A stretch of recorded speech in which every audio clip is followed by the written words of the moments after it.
Good evening and welcome to Clausen's 2018-2019 Budget Workshop. This meeting is now called to order. Roll call on this.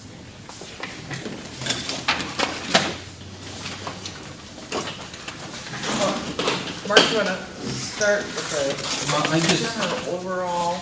yeah, I just did I wrote down a brief summary of, starting with the general fund, a summary of revenues. And again, I know it's a work in progress with the new council. She sent a lot of ideas, what she'd like to see, and I will continue to try and get it until you're all happy with the numbers and the comparisons. One thing I worked on this afternoon is you could have actually a percentage of the budget of each line item, if that matters to you. And then the other idea was grouping, Sue had, I think I figured it out. Did you get a chance to see the payroll salaries that I sent kind of late? You probably didn't get it. No, I It didn't. just had a summary of the salaries by themselves and then totaled, and I think that's what you're looking for. When you get a chance, look at it, and then I can do that tomorrow and send it for the last two workshops. Well, I was also, when you sent it in an Excel format, I was playing with, like you said, getting the similar accounts, like all the salaries together and Right. all the, the different groupings, not subcategorized, but grouped together to look at it that way too. I think there's a way in BSNA, I ran one, and that's the one I sent to do it.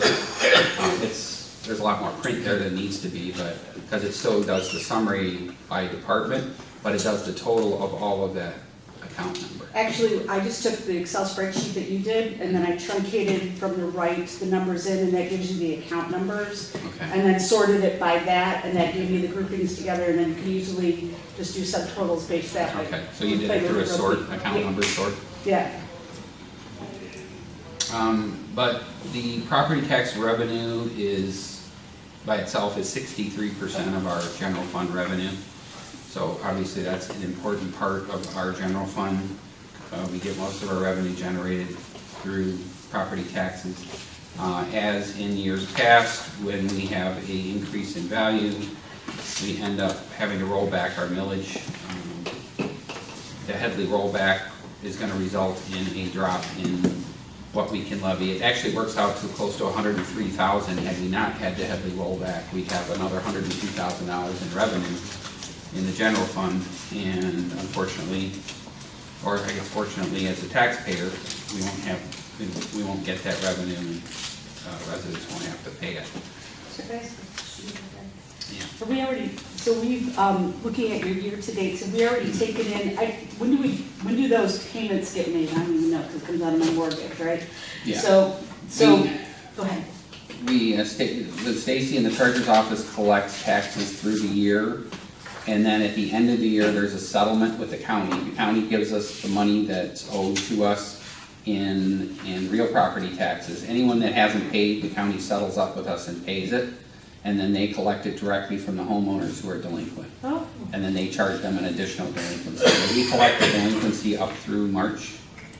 February 28th. Through February 28th.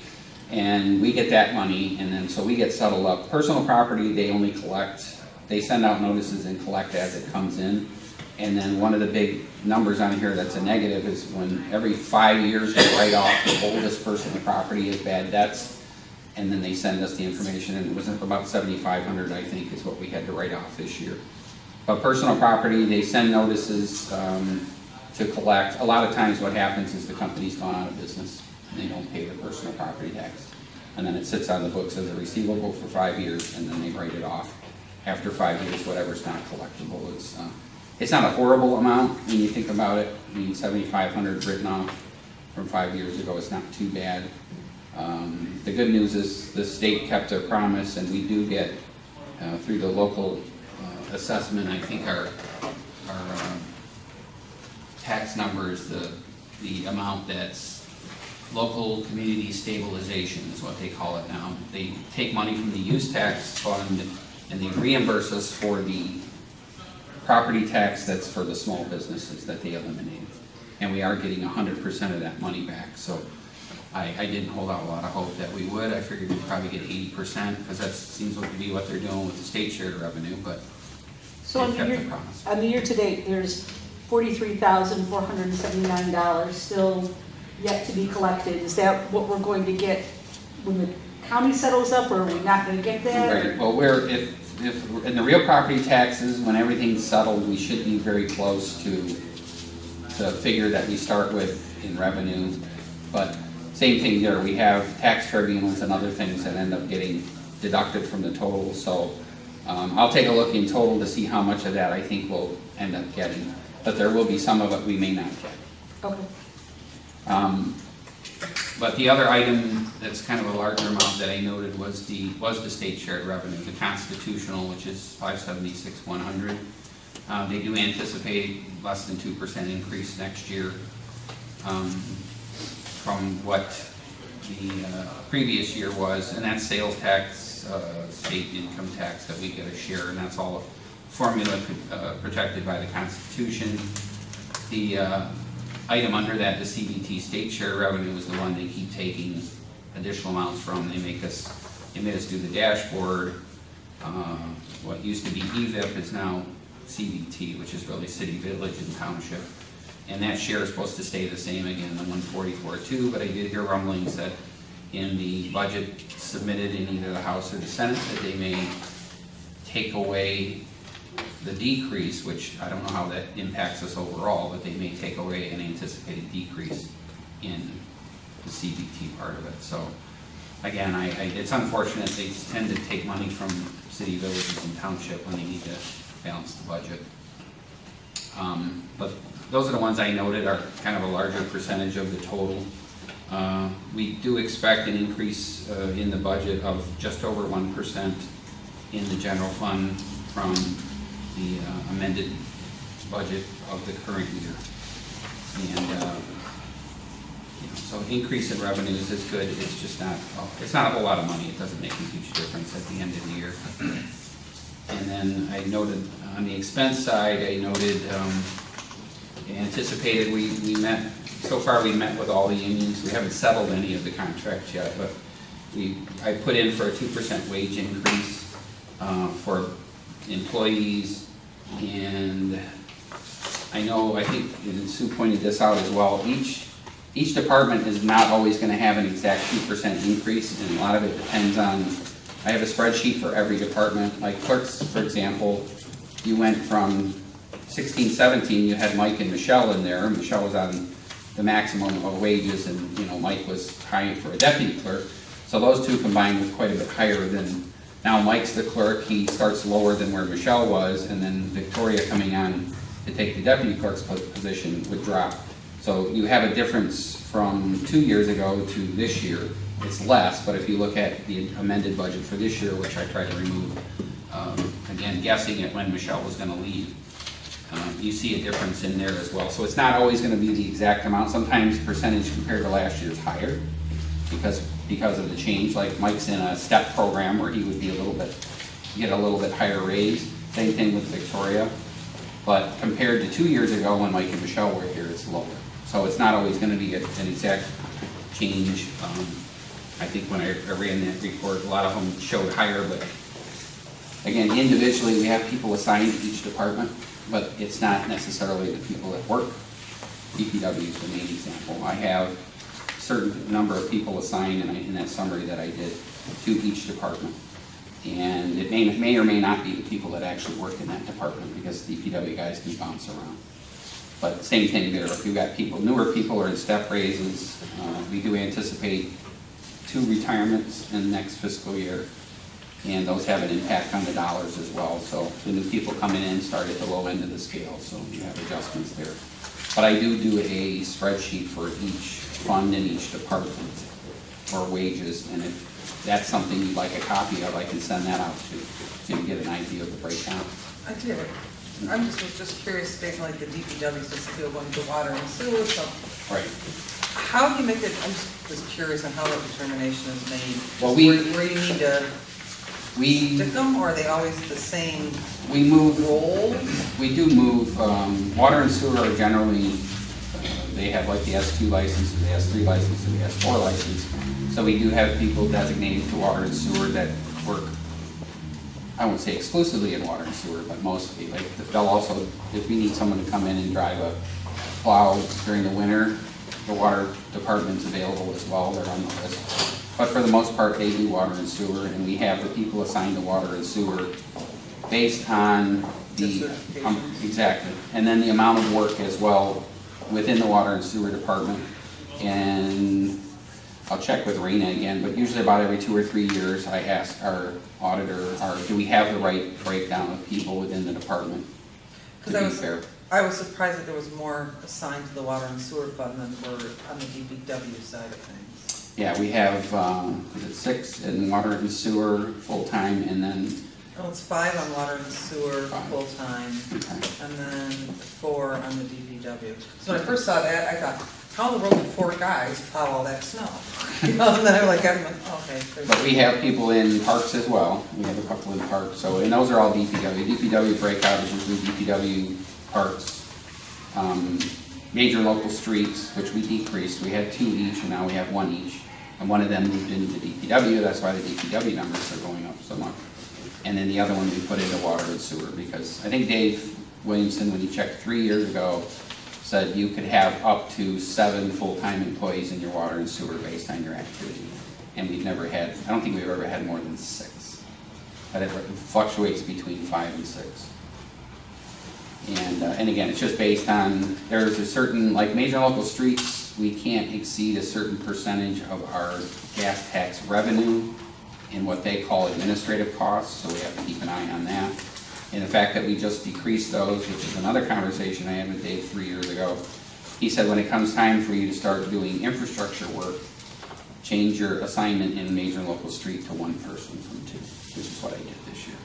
So going forward, and that'll help not only pay the debt for the road work we were having done, but additional, it frees up about, I want to say 300,000 or better in major local streets to continue to do road work. Mark, bottom line change in revenue percent is what? Up 1.07%.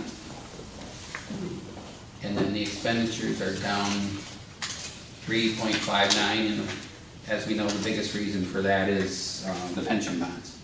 Because our pension obligation payment will go down when we issue the bond, rather than going up. So that was a real savior, because if you're looking at the continued increase would have put us in a bind, because we would have had deficit balances for the next 5 years. So we would have had to make drastic cuts again, just to balance the budget. So being able to issue the pension bonds. Can you repeat that number? I didn't get it. The revenue increase is 1.07%, or 1.04, I'm sorry. And then the expenditure decrease is 3.59%.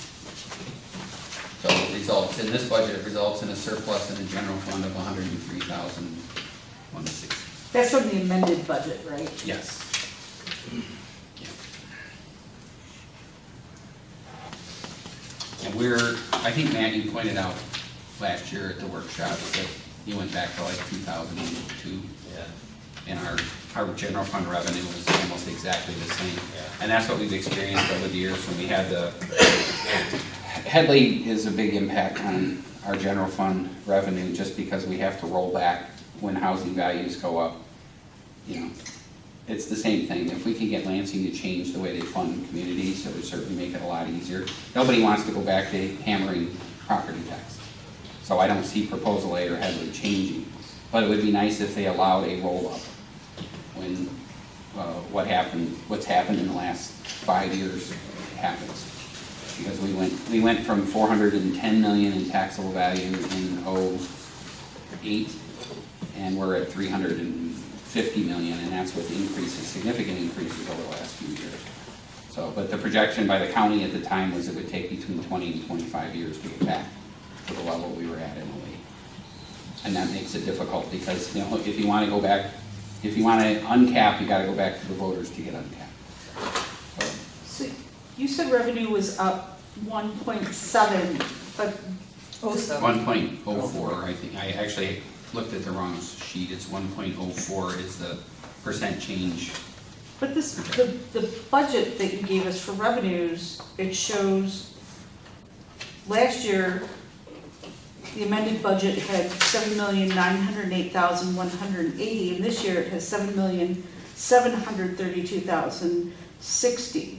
Well, that, the 7.9 that you're looking at includes the deficit, and that's that figure you were asking about, 699.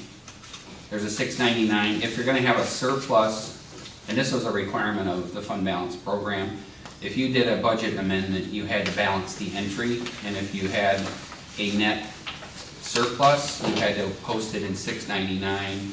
If you had a net deficit, you had to post it on, let me find out what account number that is. So if you look at the line right above total, there's the budget amendment. I see that, yeah. And so what that did was it took money from reserve and added it to the income, the revenue. So that we balanced last year, we did that, right? Right, so, Yeah, it's not really revenue. it's so, a oh, so you're supplement. saying, oh, minus the money we borrowed. Exactly. Gotcha. Money we took from the surplus, so 7,652,850 was the amended without that Gotcha. money added in. And it results in a 1.04%. And then with everything in this budget, the 103,160 is the figure, surplus figure. What line, where's that? That's, if you go to page 11, it's on, toward the bottom there, the budgeted surplus and deficits. And we will likely end this year with less than the 255.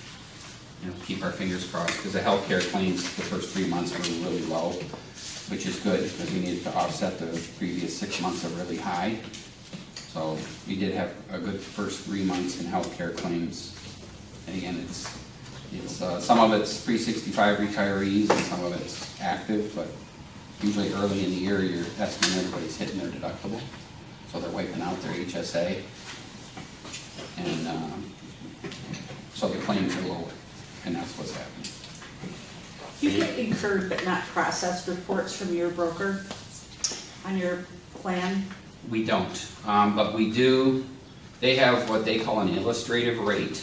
Yep. And the suggestion they made to us this year is if we do have years like the first 2 years where we have a surplus, is put that money in reserve for the years where you don't have a surplus, where you have a deficit. So, which I think we'll do, and we'll hope, you know, that our claims drop, and then it's a good idea to do that. I mean, the money went into fund balance reserve, but he said put it into a healthcare reserve. Absolutely.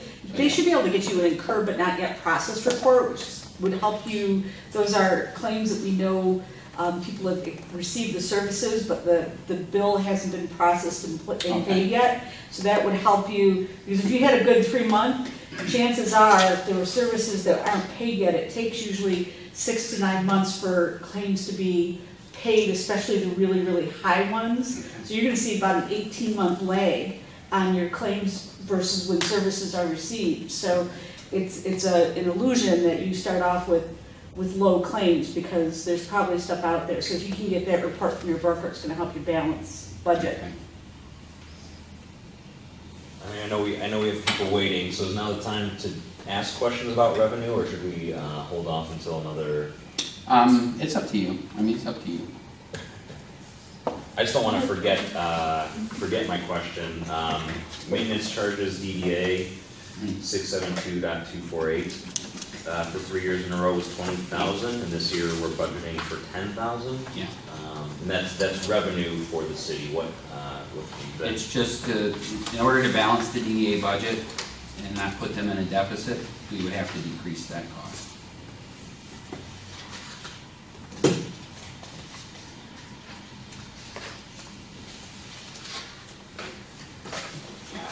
And if you look at, we're not there yet, but if you look at their budget, that 10,000, in order to get them to roughly 157,000 in expense, we had to cut quite a few line items. Thank you. Can I ask a question about the year-to-date information that you gave us? Mm-hmm. Can you look at the line for animal 481.00? Yeah, I don't have it, but I know the reason, and Mike can probably vouch for this better than me. When they pay for animal licenses here, you get more revenue.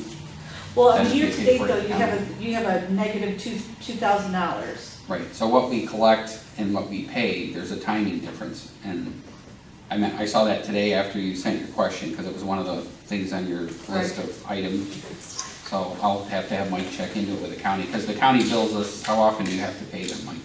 It's whatever we set up. We've been doing it quarterly, just. So do you have the year-to-date numbers?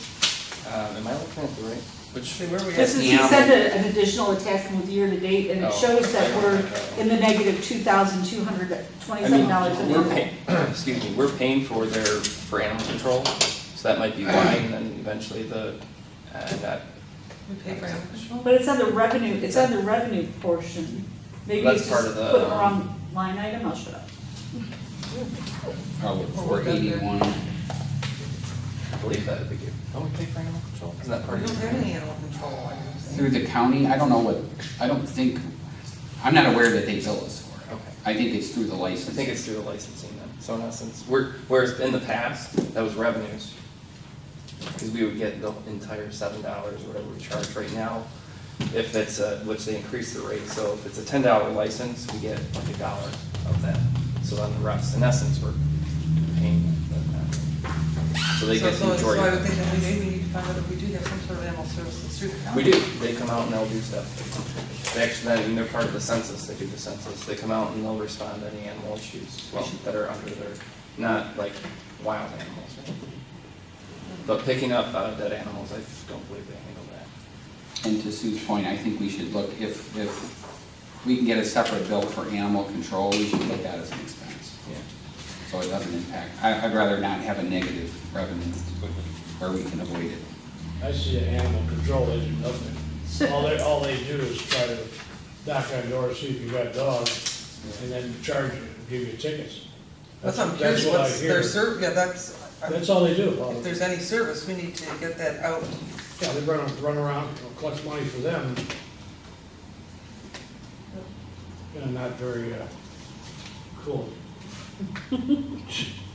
Yeah, you can look into it exactly what Yeah. they provide and get that back I to you. wasn't aware that we had any services like that. Unless it's like, I know you can go and get dogs spayed and neutered at the county at a much discounted rate, I believe, maybe that's part of that. It'd be nice to know what they actually do. And share it with our residents that are Yeah. for it. I'm sure. Yes. We hear about their census every time. I personally hear about it every year. We read all that every year. So maybe we can go ahead with the presentations, but could we book some time again tomorrow at the beginning to go over similar questions? Yeah, if new ones pop up as well. So again, and I don't mind if you send me questions, I can answer them ahead of time for you, and then you can address whatever ones you want here. What section are you on there? Page 5.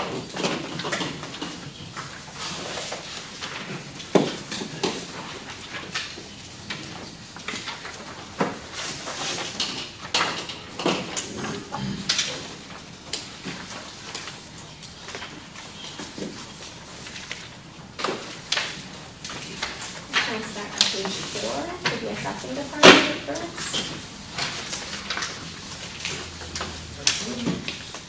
Yes, please. Alright. The assessing department is exactly the same this year as it was last year. We have a contract with Oakland County, and they do our assessing for us. So that amount doesn't change, and our contract is good through 2019. The board review, their wages stay the same. So there is no change for the assessing department. And $40 in workers' comp, I gotta check to see why it didn't get budgeted this year. I know I asked our workers' comp rep specifically, and they said, yes, if you have board review workers and they're hurt, they should be covered by workers' comp, so. But they're I took it. contractors, they would be on their workers' comp, not ours, right? I mean, they're not our employees, right? The board of review We do people pay are. them, yes. We pay them It's as their an only employee, board. or we pay a Through bill. accounts payable as a bill. Right, so they Right. would be someone else's employees, so they would be covered under our workers' comp, they'd be covered under their employer's workers' comp.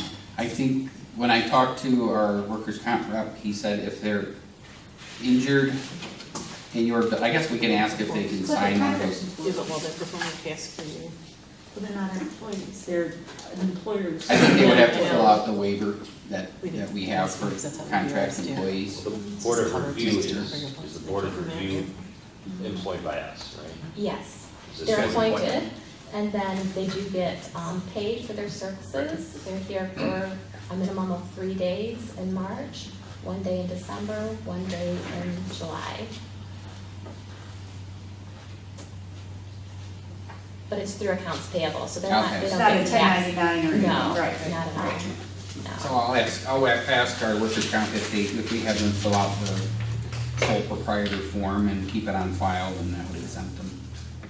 Because I think that's all we're required to do. I'm just curious, so the $400 uptick, that just a change in, $40.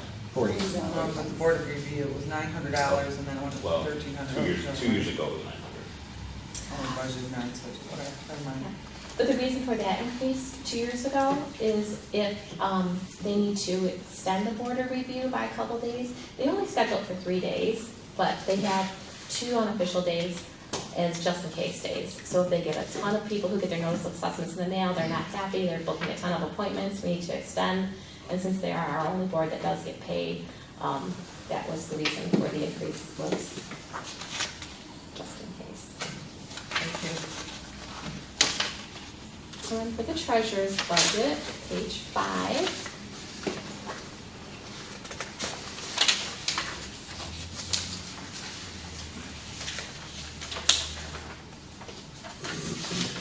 There are 3 line items that are changing from last year. Almost every year, the treasurer's budget stays almost the same. The 3 items that changed this year are 860, 950, and 951. And the reason why I was asking for an increase between this year and last year is Lisa, my deputy, has asked if she could go to training. It's for the Michigan Municipal Treasurers Institute. And when she goes, it's a 3-year commitment. And then after that, she would have her certification in, for the Michigan Treasurers Association. But after that, after you receive your certification, then there would be maintenance that you have to renew every 5 years. So if we were to increase it, it would be from here on out. Yeah. That amount of money. So we would pay for her to go get the certificate at no cost to her. Is there any, if she leaves within a year, she would pay a portion of that back or any kind of agreement like that in place? There isn't one, but I could certainly, I mean, I think that if we're gonna Something like increase the that. budget to have her have those, a specific certification like that, we would wanna make sure that we get some sort of return on our investment with, it could be graduated, if she leaves within the first year, she pays 100% back, and whatnot, over a period of a reasonable time. That seems a little aggressive to me. I think every 90 days, maybe have a. Whichever, graduate whichever, based on but at least some sort of, Yeah. Guarantee that if we're gonna spend $2,000 or whatever it is over the course of 3 years at $6,000, that we get some sort of guarantee of return on our investment. That we recoup the benefit of that training over a period of time. The only other change in the budget is 955 miscellaneous, just did away with that.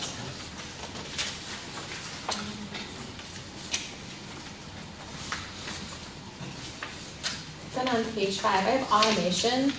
Automation, it is our Oakland County assessing, or Oakland County tax program through BSNA. They charge $55 per computer and then 14 cents per parcel. So that's what our automation is so that we're connected to Oakland County, so that we can have the tax roll be computerized.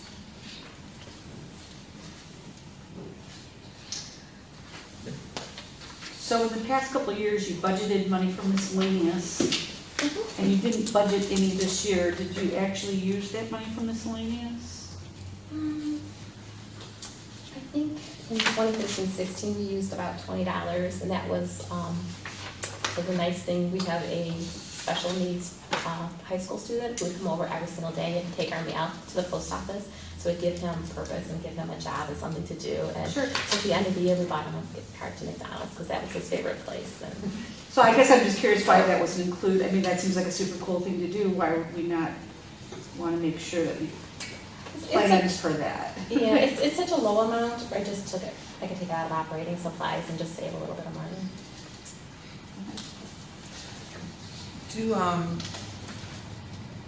We talked a little about the online check paying, Yes. bill paying. Is there a fee that they charge you per transaction at all for that service? Not at all, not at all. And we've been with them since May of 2016. And You just essentially paid for the software and that was a one-time, no, not even a one-time fee. They gave us the card swipers for free. They give us a link to the website that you can go online to make payments for parking tickets, for tax bills, for water bills, or if you want to sign up for a class through the recreation department, it's all online. There isn't a fee because the person who decides they want to make the payment for the convenience of doing it online instead of having to come in person, the person pays the fee. So they are making money, but not from us. okay.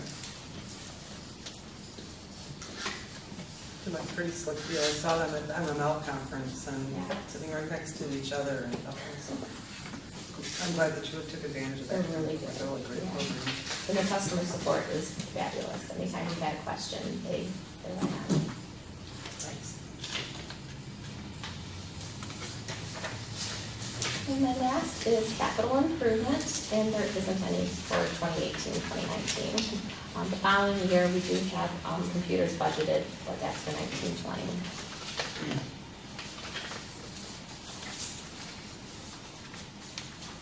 Any questions? I remember when I looked at the, it seemed like there was, at the counter, only on your side of the, you guys had computers on your side of Yes. the counter. Okay.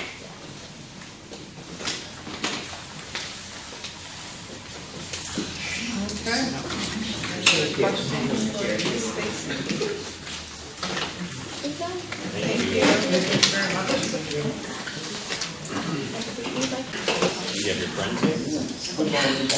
Sure, there's a Welcome to contingency. my board. Is Tim coming, or are you guys representing Mr. Burns? I honestly don't know. It might come as a meeting if you were actually here, so maybe he's done it to avoid the appearance. Yes. Okay. All right, you're good. Okay, so I always do my presentation probably a little bit differently than everyone else. But stop me at any point if you have any questions. So briefly, I'll introduce myself because I know some of you know I'm the person across the street in the cardigan, but you don't exactly know who I am. And then I'll do a couple of quick snapshots of the library, some factoids that you might find interesting, or at least I do. And then key points about the budget, because that's really why I'm here. And then a brief overview of my goals. So I always do it this way of kind of the state of the library also, while I have a captured audience.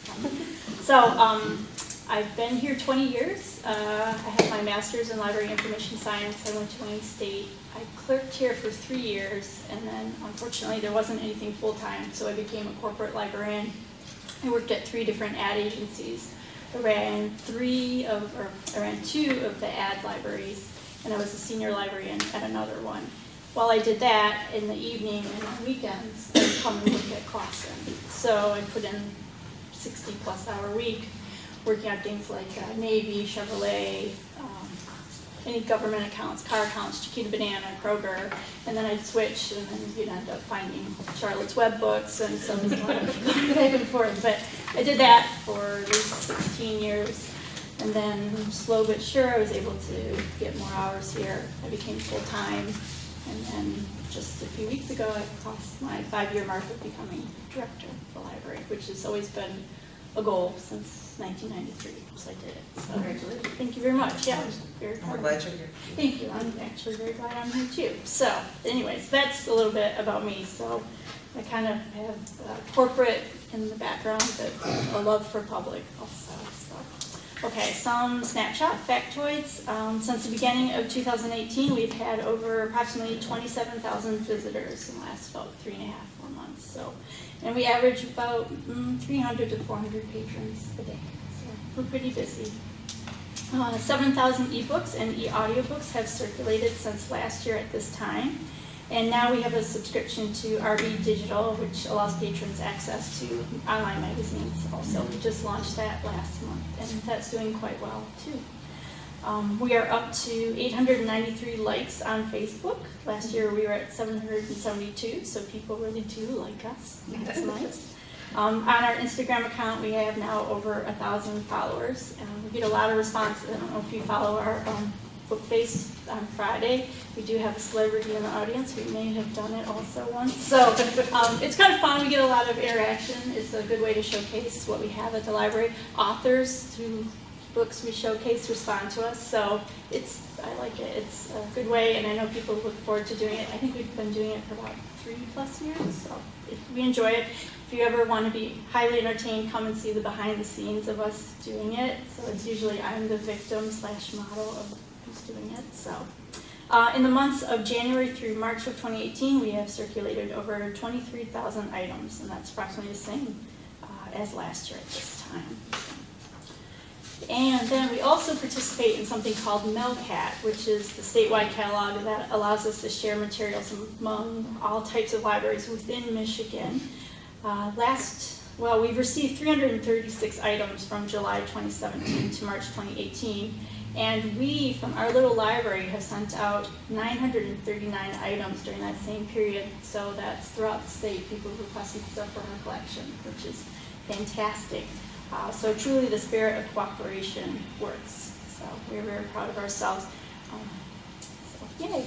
Okay, now the fun part, revenues and other sources. So we'll start with the revenue, obviously.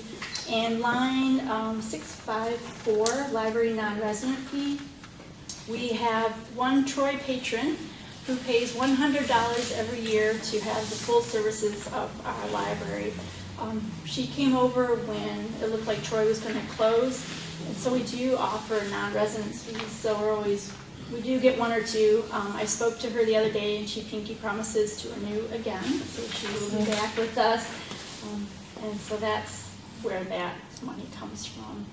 For 656 library video rentals, we're budgeting even lower amount in revenue this year.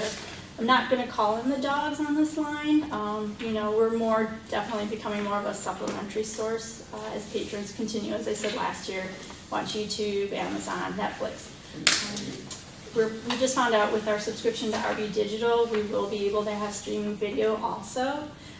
Obviously, we're not going to make revenue off of it, but at least we'll be able to get stats and offer patrons another way to watch things such as musicals or Broadway shows or classic television. So we're still in the hunt, but it's just definitely less. And then book fines. We're going to keep this amount the same. We continue to encourage people to sign up for email notifications. Plus, they have the option for text messaging. And so we always try to remind people that this is a good way to find out, when their items are due, which is good because they get their stuff in on time, but we obviously don't make money off it, but I would rather have responsible patrons and get their things in. Also, we have new and improved, and I'm sure all of you have seen this, updated library cards. And so we've given out almost 2,500 new cards. And so as the person comes in to swipe out their old card, we see what's going on with their account. So make sure everything's up to date, so there's not too much problems with fines going on there.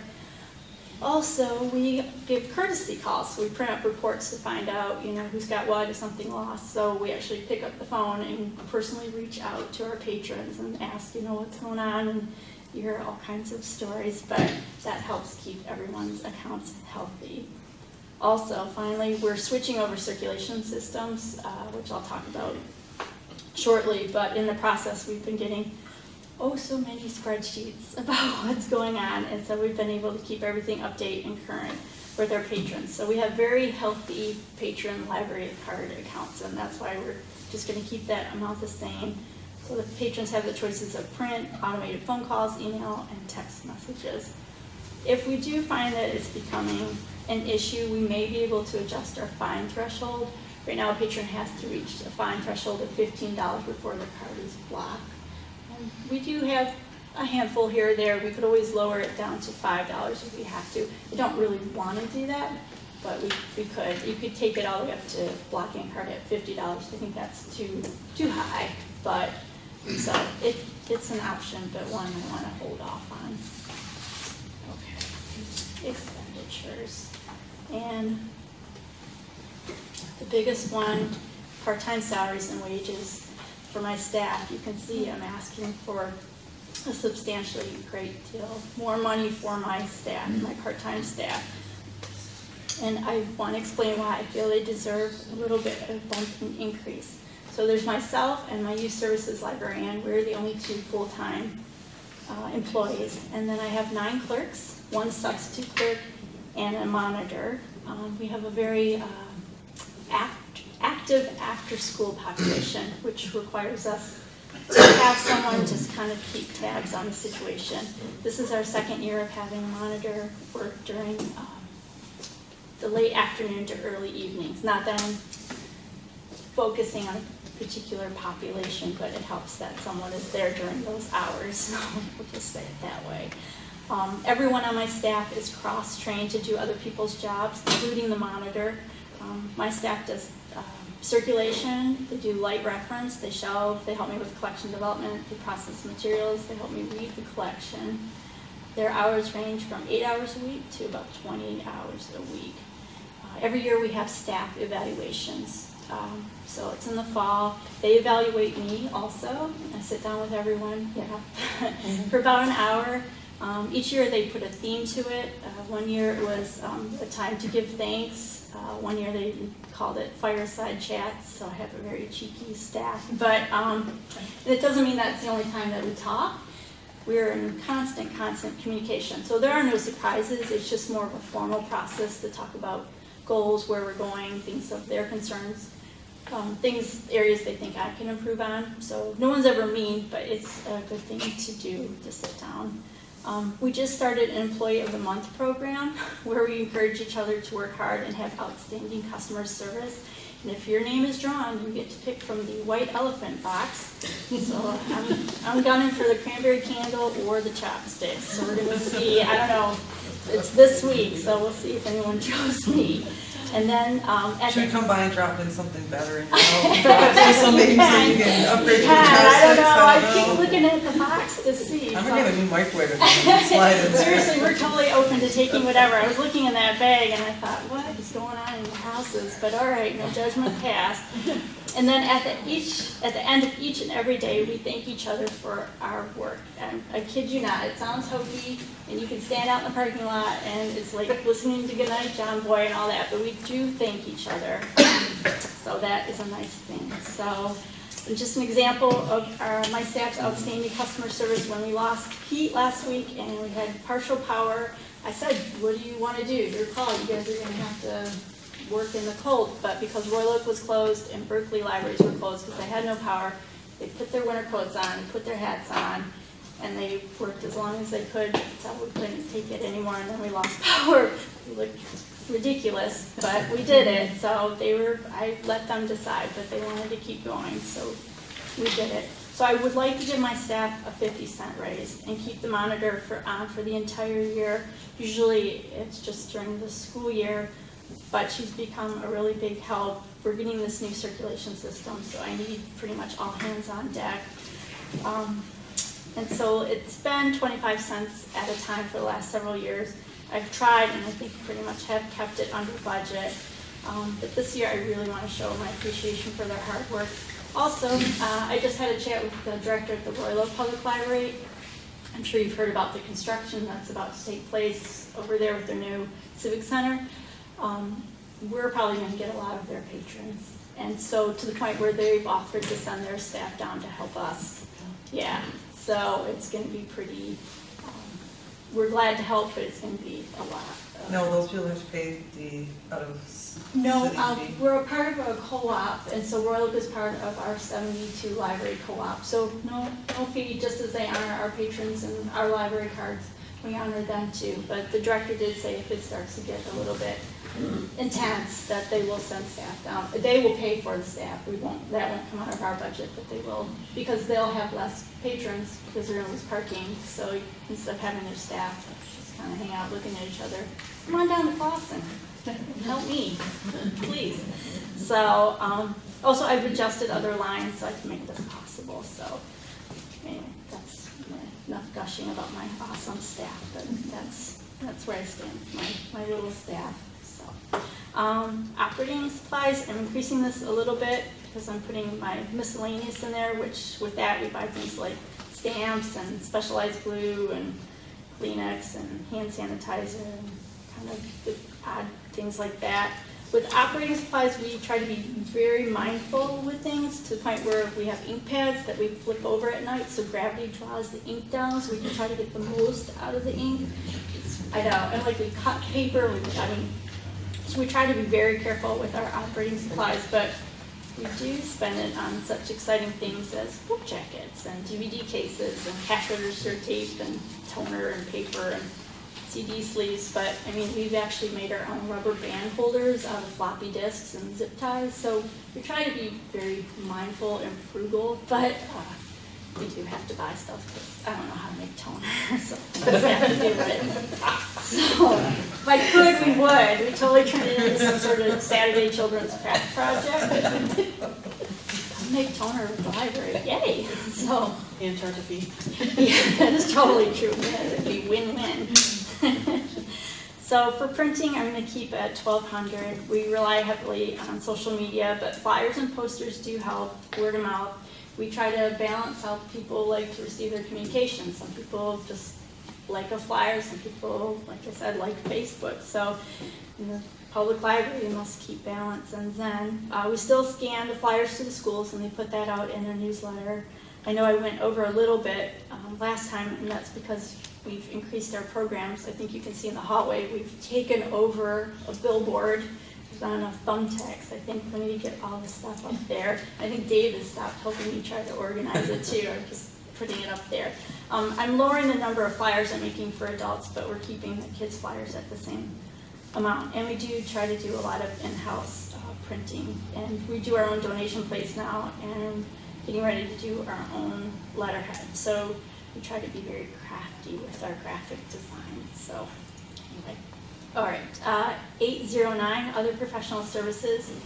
This is the heart, lungs, and brain of the library. This is where we pay for the services from our cooperative, which is called the Library Network, or TLN. It's a public library cooperative, like I said, that services 75 libraries in Southeast Michigan. It's about 4+ counties. It's huge. It is one of the biggest or one of the biggest cooperatives in the state. By participating in a shared cooperative type system, we're able obviously to expand to our patrons materials and resources that we just don't have the room for. It allows us to provide things that the big libraries also do, so we can run with the big ones. And it helps us save money and obviously staff time.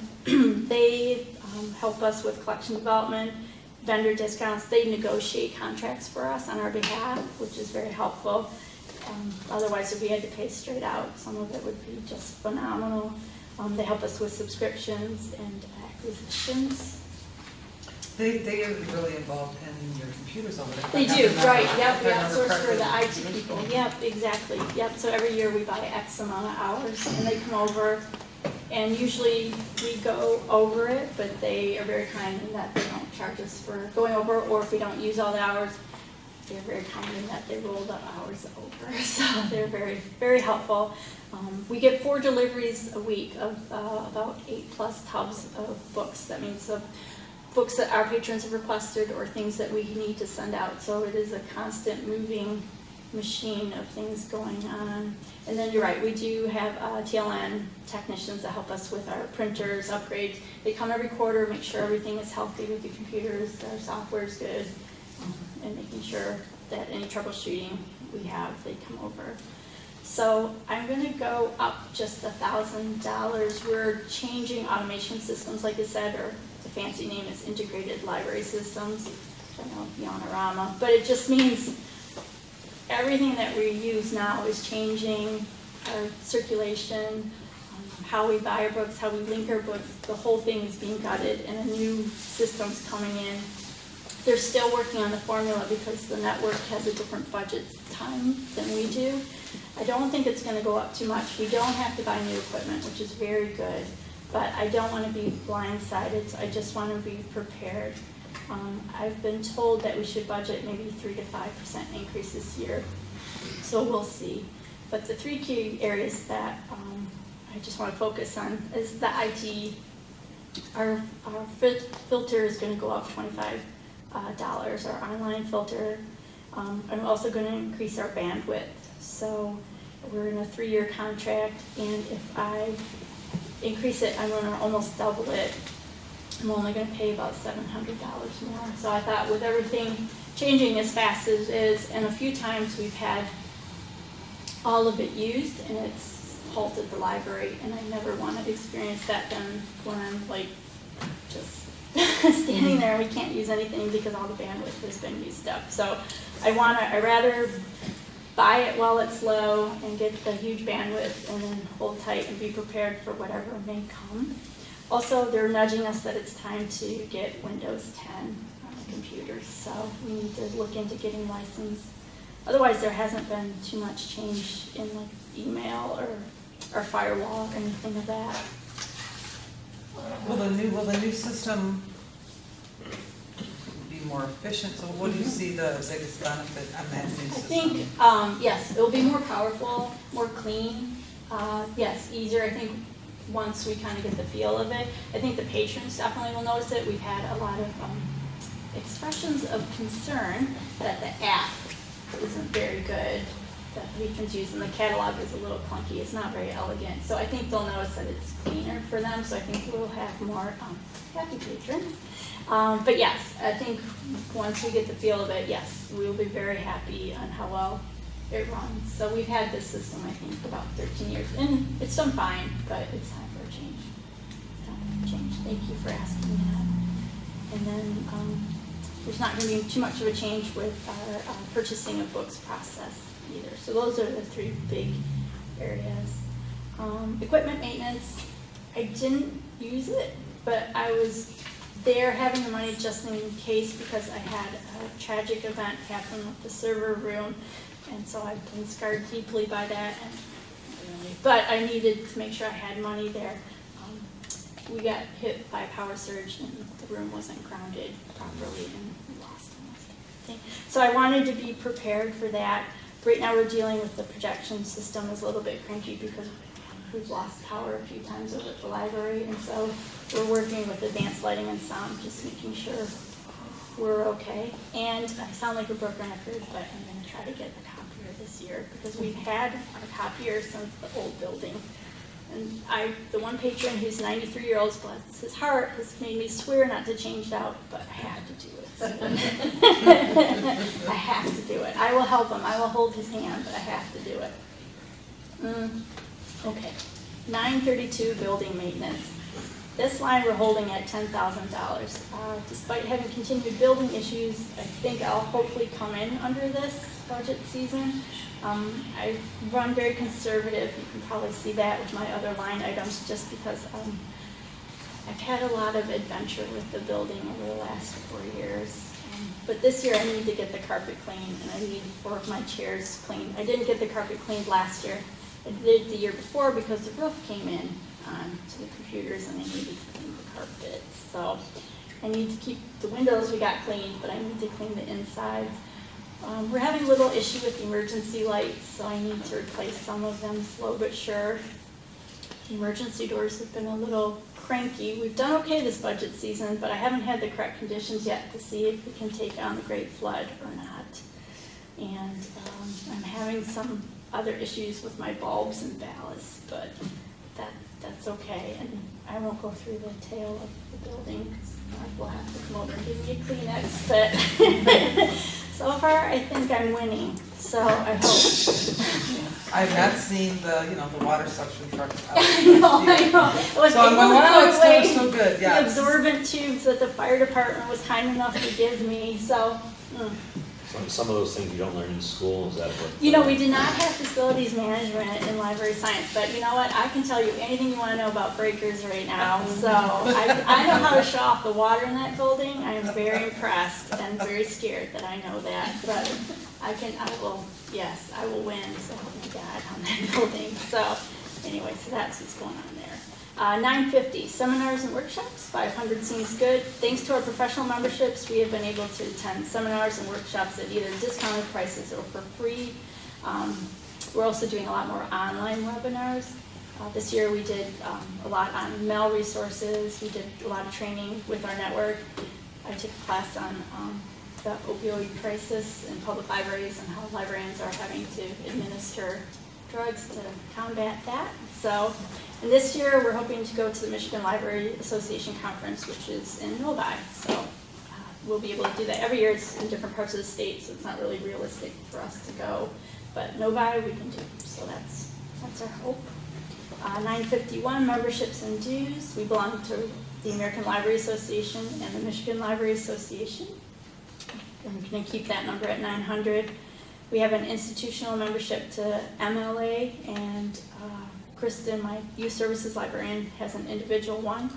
And then the American Library Association one is 145. And like I said, we get a lot of nice, good discounts, training classes, promotional materials. Anytime we have any questions with either one, we can call them up and they're there to guide us through. And then 957, books and periodicals.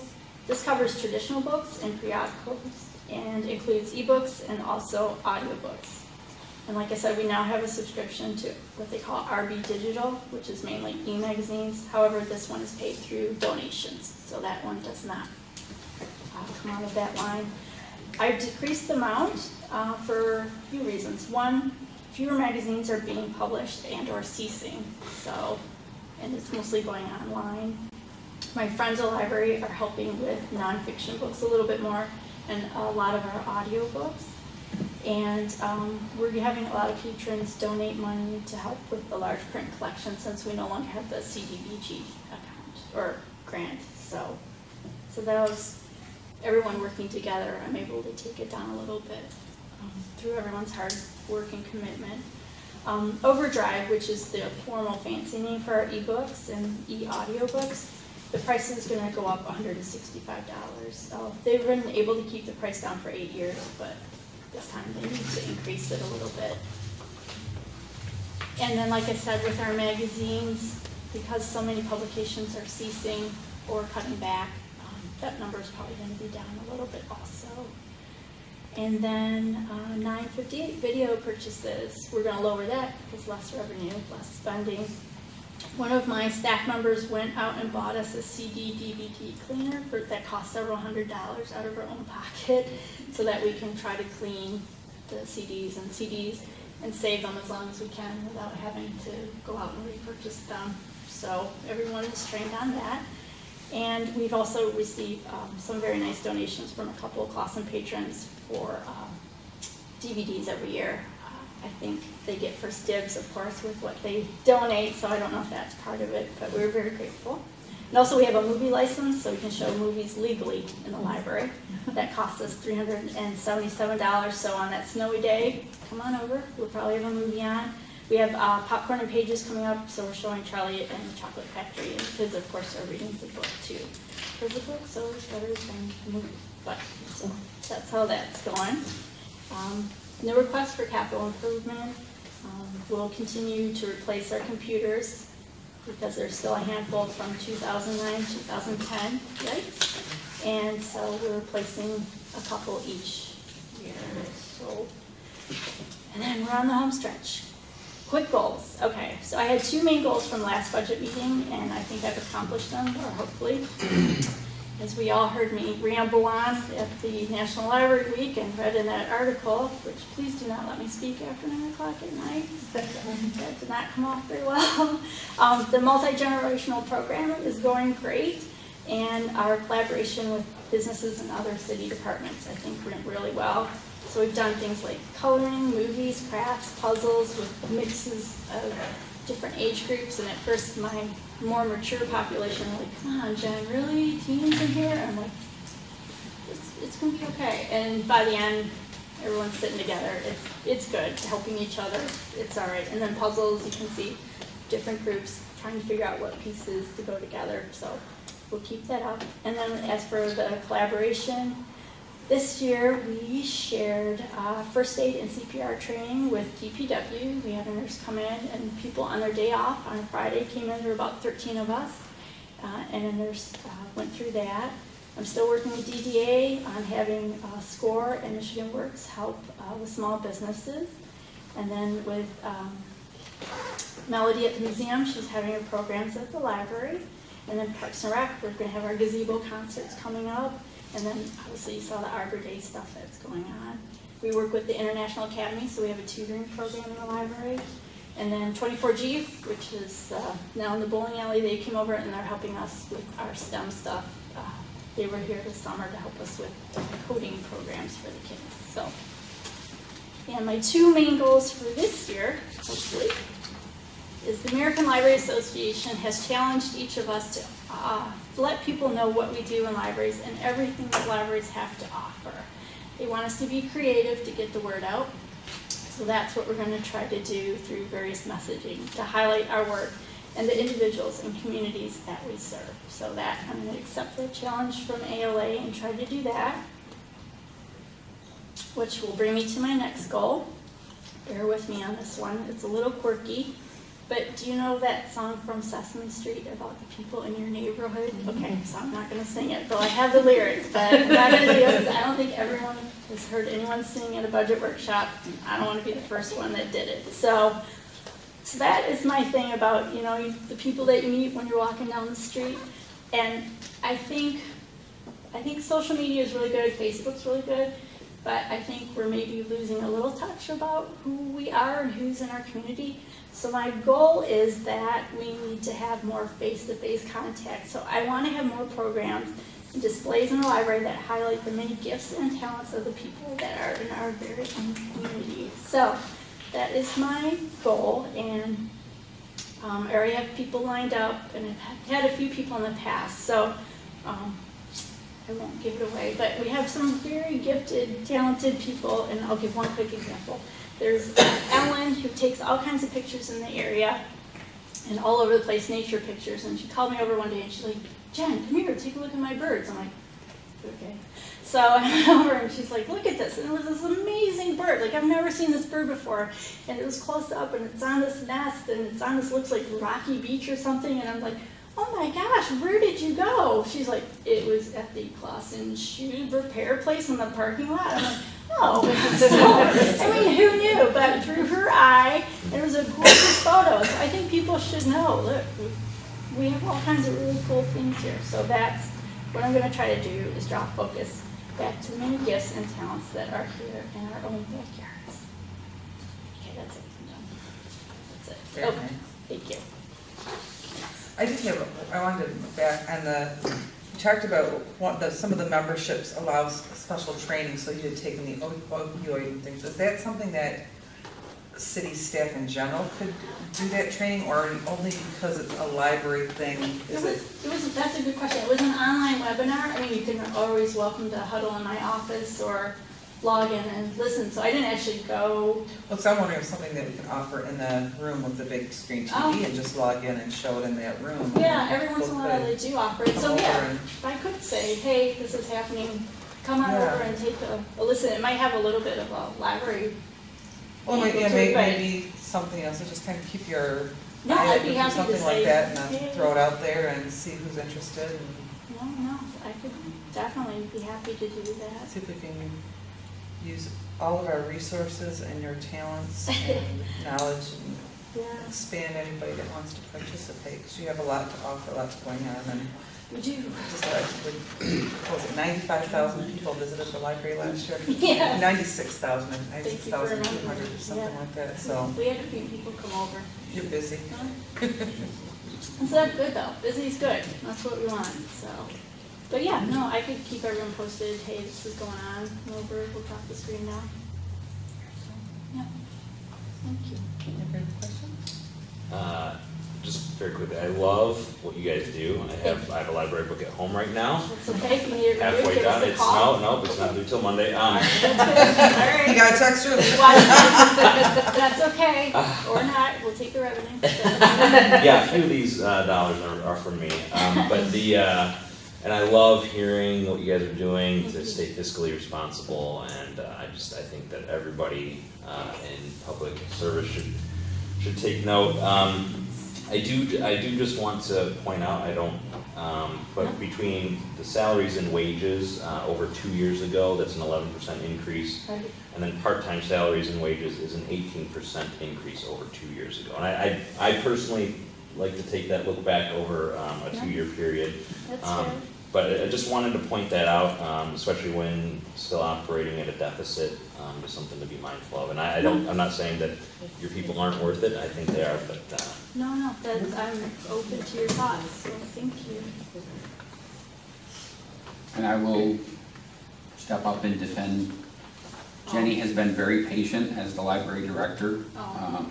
compared to the days when Elizabeth was here, when things were a little more, I don't know what the word is, but. Yeah, I was gonna say, what were you gonna say? She's been patient with increases over time. Oh. That, again, as a non-union employee and as a library director, she's been very patient. So that's the reason for the bumps, the significant bumps, is she's, one more year of this, and I think she'll be where she should be. And she's patiently, after 5 years, she's been very patient and waiting. And normally it's about 4 years to get max, and we've stretched her out over a couple more years. And I know she has the support of the library board for me to do that and make the recommendation each year. So that's the reason why it's gone up so much. And Kristen, I think Kristen's at the upper level. Yeah, Okay, I think she's so. good, yeah. and But every you year, 20 you had anniversaries over there this year, so was it Yeah. 10, 20? we have 2 10s and 2 20s. Yeah, a lot of staff have been there a long time, we probably know too much about each other, we've all been there so long, And you but. can still say kind words and thank yous at the end We of the do, day. I so- swear, we say thank you to each other every night, so, yep. thank you. All right, no, thank you. Thank you. I mean, technically, if you look at the budget, there are 2 DPW Right, workers that's that why I are brought assigned it to up, because I parks. saw it and I thought, But, you know, they still, and I understand that they get pulled from that to do all the other jobs as well. we spent a lot of money on our park and all the parks, and so I think we need to commit to those. It's so happy you're home and won't care. That's 41. So, this way, she gets to prioritize instead of somebody else gets to prioritize for those I ran things. in through chicken in the oven.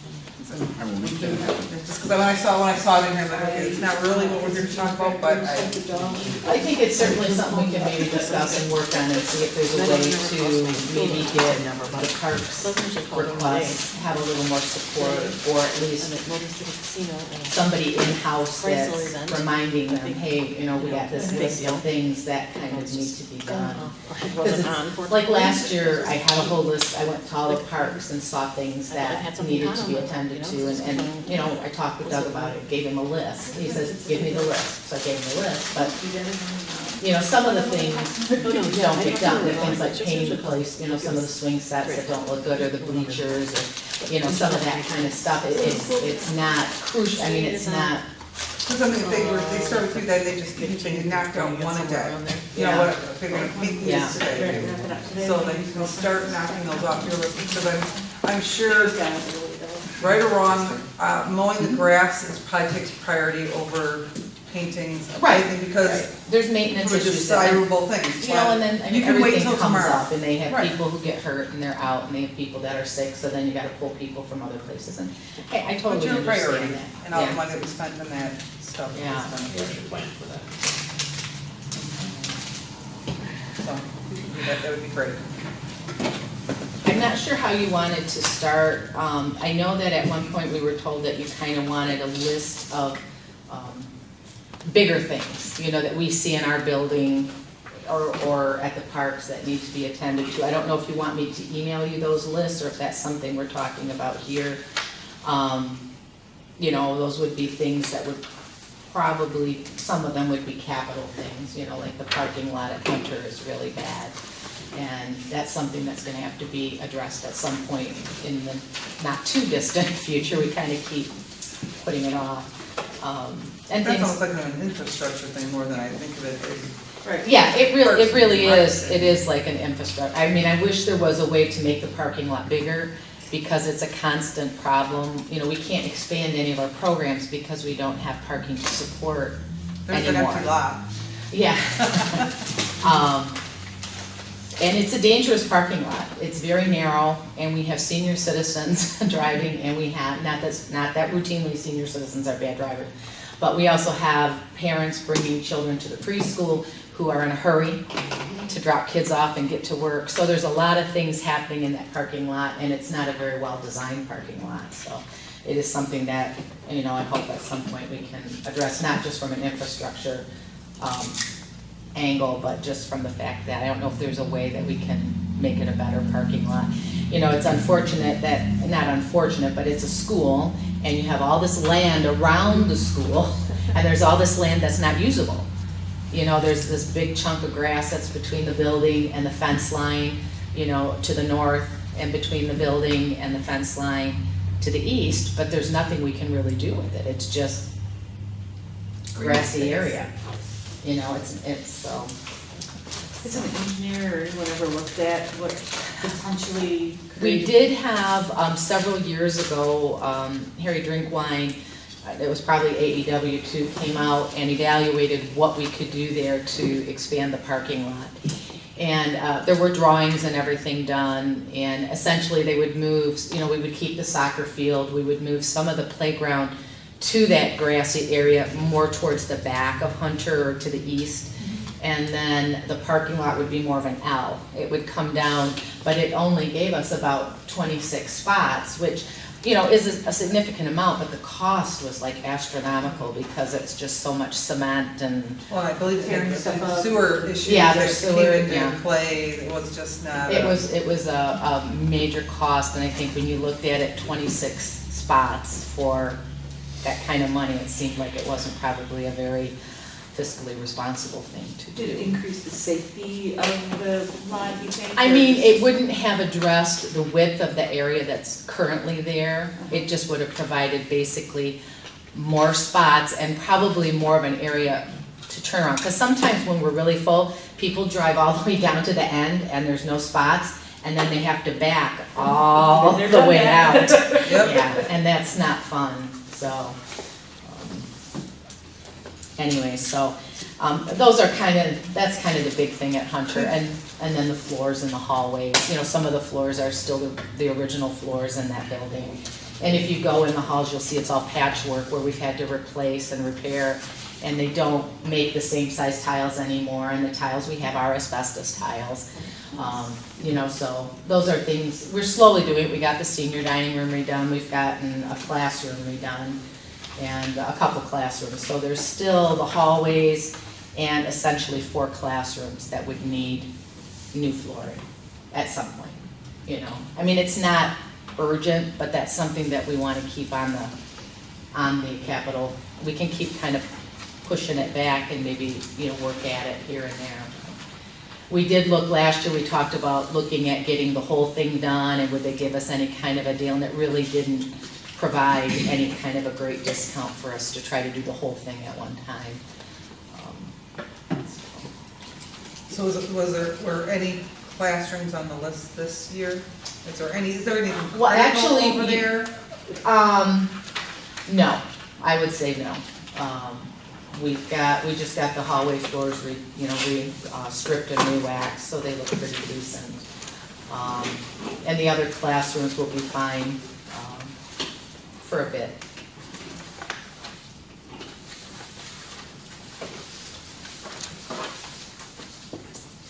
So, I don't know what you wanna start with, we've got 3 different budgets, so. Which 3 are yours? Parks, recreation, and seniors. That's what I thought, okay. Seniors first. Seniors first, okay.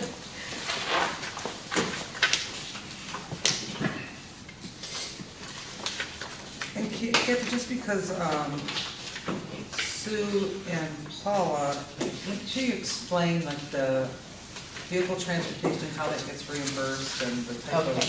of? Within the senior program, we have the transportation program. We have 2 buses from Smart with lifts on them, 14 passenger buses, and then we lease a vehicle. Because we found with the buses, you know, obviously people with wheelchairs and walkers, you need the lift and the bus. But there are people who have back issues and other things that can't take the bounciness of the bus. And so they like the car. And we also have people that just prefer the car. And there's some locations, doctor's offices and stuff that aren't convenient for the buses to get in and get out. So we like having the flexibility of having a car as well. Every week I have to turn in a report to SMART.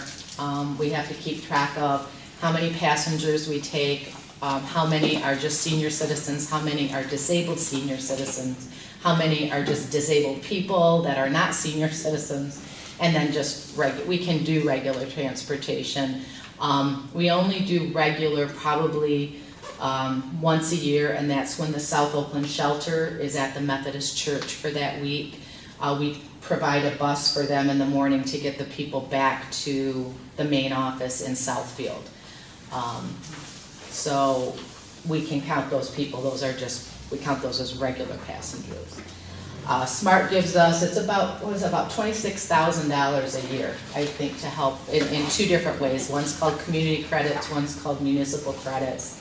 And we can use that money to offset the costs of our vehicles, the vehicle maintenance, gasoline, and our driver's salaries. So that does help. We also, each year I apply to Beaumont Hospital, and we've been, you know, very fortunate that they've approved a $5,000 donation grant every year to help our transportation program.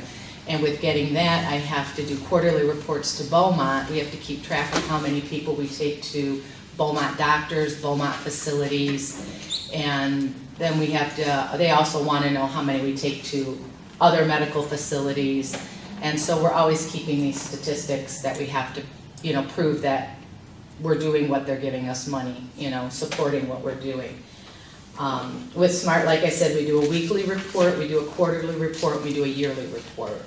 And those are, and we also do, there's a yearly report where we have to just account for all of our drivers and who does the maintenance and what ethnicity they are and what sex they are, all those kind, you know, because it's federal government, so they need all those statistics.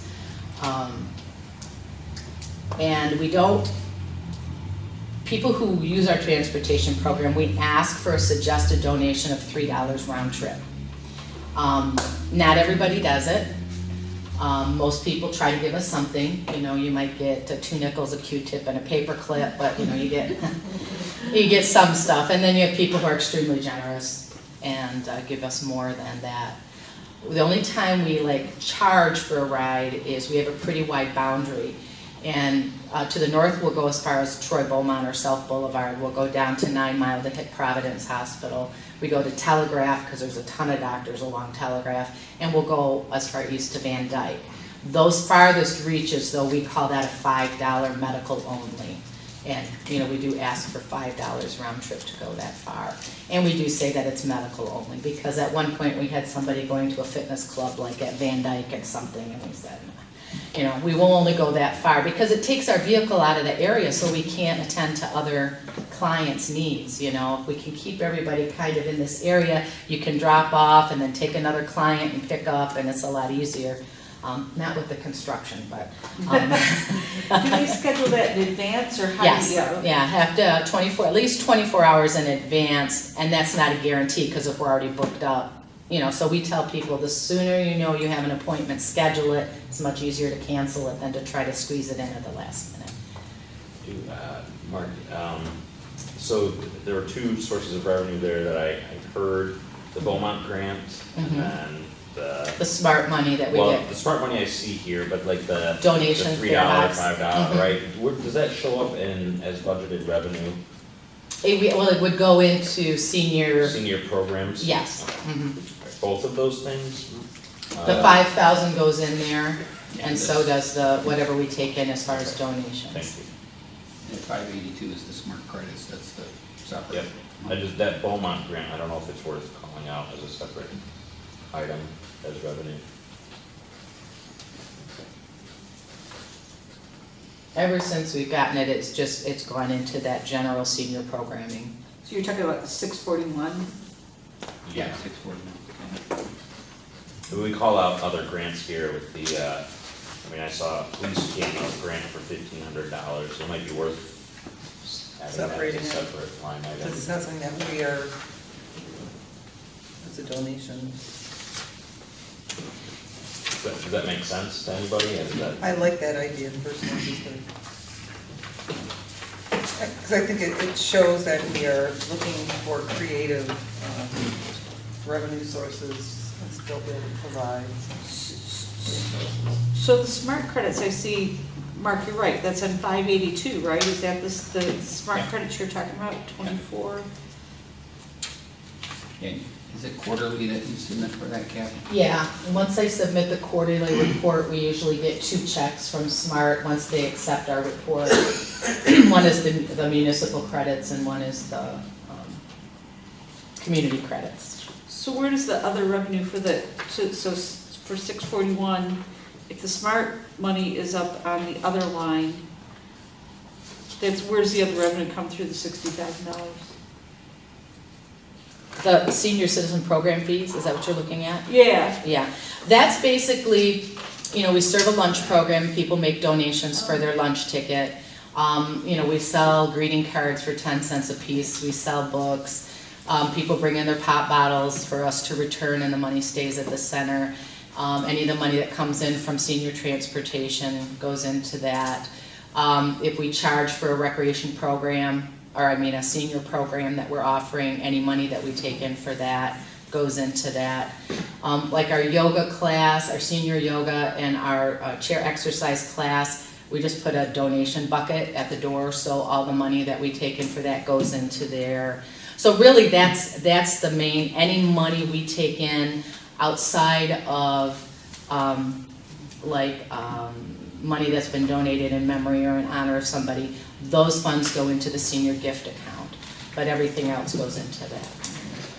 So like the recent treasure sale, that money would Yeah, have gone there as well. Tables of Treasure would go into that, and we have our White Elephant sale in the fall. Any fundraiser that we do, we had a quiche sale fundraiser in the winter, that went into that, just all goes into that senior programs.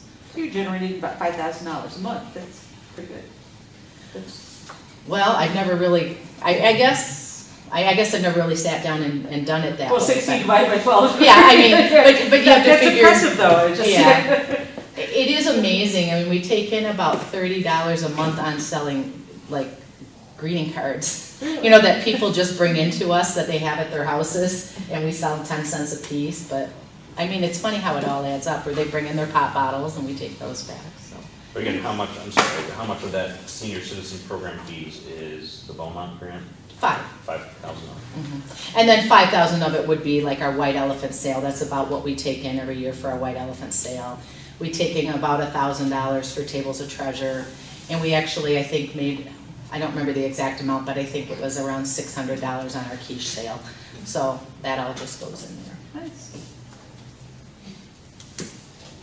Oh, and then income tax. When we do the ARP tax program, we can't legally, years ago when we started it, we could say we're sponsoring with the tax preparation program, and there's no charge, but any donation you'd like to make to the senior center is greatly appreciated. Because our staff schedules the appointments, we have to set up for it, they use our computers, type of thing. Well, then ARP said you can't do that anymore because it has to be a totally free program. But we were allowed to still leave a little donation bucket out. We just can't tie it in with You know, it kind of looks like it's just always there. Right. And so some people that have been having their taxes done for years, they know how it used to be, so they still give us a donation of maybe $20, or some people have given us $50 or $100, and that would go into that same thing. Cool. Okay, so that kind of talked about our transportation program. We have a homebound meal program and a congregate meal program, so we prepare meals at the senior center Monday through Thursday. Seniors, we pick seniors up in town to come, seniors drive in. We always pick up at Clausen Manor. It's open to anybody really, you know, we don't card anybody at the door, so. And most people pay $3 to have their lunch. And then our homebound people, we tell them there is no charge, but we provide an envelope once a month if they would like to make a donation back to the center, and most people do. So, How many people do you serve most days? right now, I would say in the congregate meal program, on an average day, we're probably around 25. On a bingo day, or on a day that's like a Mother's Day lunch or a Father's Day lunch, Easter, Christmas, those ones we can go anywhere between 50 to 100 people. It just depends. And those lunches we charge more for as well, because it's usually, you know, a bigger meal, a more expensive meal. And right now, our homebound meal program is really at the lowest it's been since I've been here. We're only serving about 16 seniors in Clausen right now, meals. However, Emerald Foods, which works out of Troy, they also service some people in Clausen too with a homebound meal program. So as I mentioned last year, to those of you that were here, I did look at, I mean, if it came down to it, we could stop our homebound meal program and transfer the people over to Emerald, and they would take care of them. That would cut down a few hours on our cook every week and a little bit on food, you know, costs, but we receive donations from the people we are serving, and we have all these people that have been volunteering for years delivering meals, so I fluctuate back and forth on that, but you know, if it was something that we really had to do, we could stop doing that and transfer it over to Emerald Foods.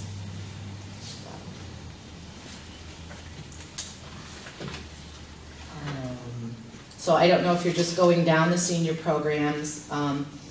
We have under this for part-time, we have a part-time dispatcher who makes the appointments for transportation. We have a cook in our kitchen, and then we have all our part-time drivers who drive the vehicles.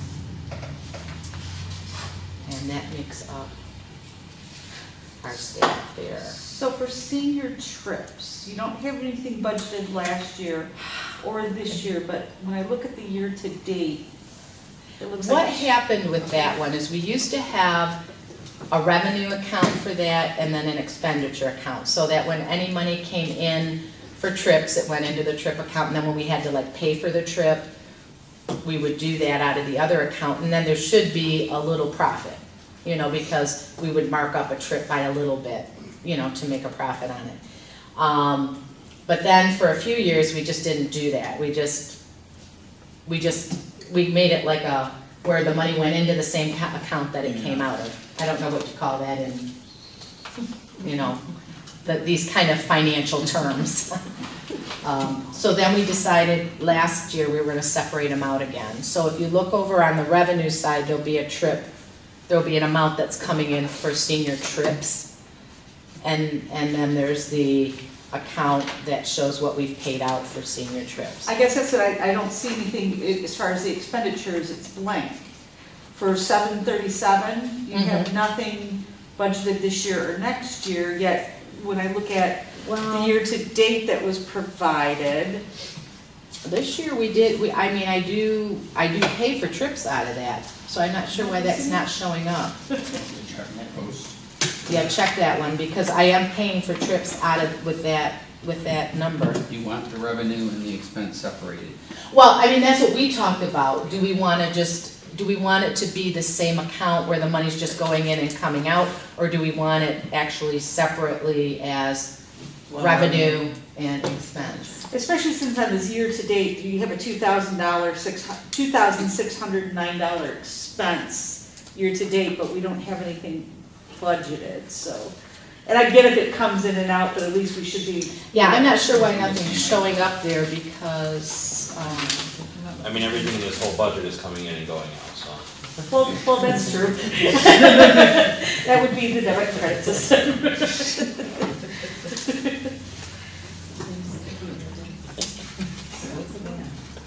Seven three seven, so if you look up here. Yeah, the year-to-date balance of trip cost was $2,324 as of the end of February. That's what we paid out of that 737.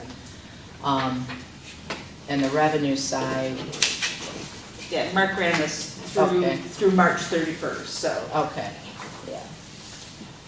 Yeah, I'll look to see, my guess is it's going into a revenue item other than trips, Okay.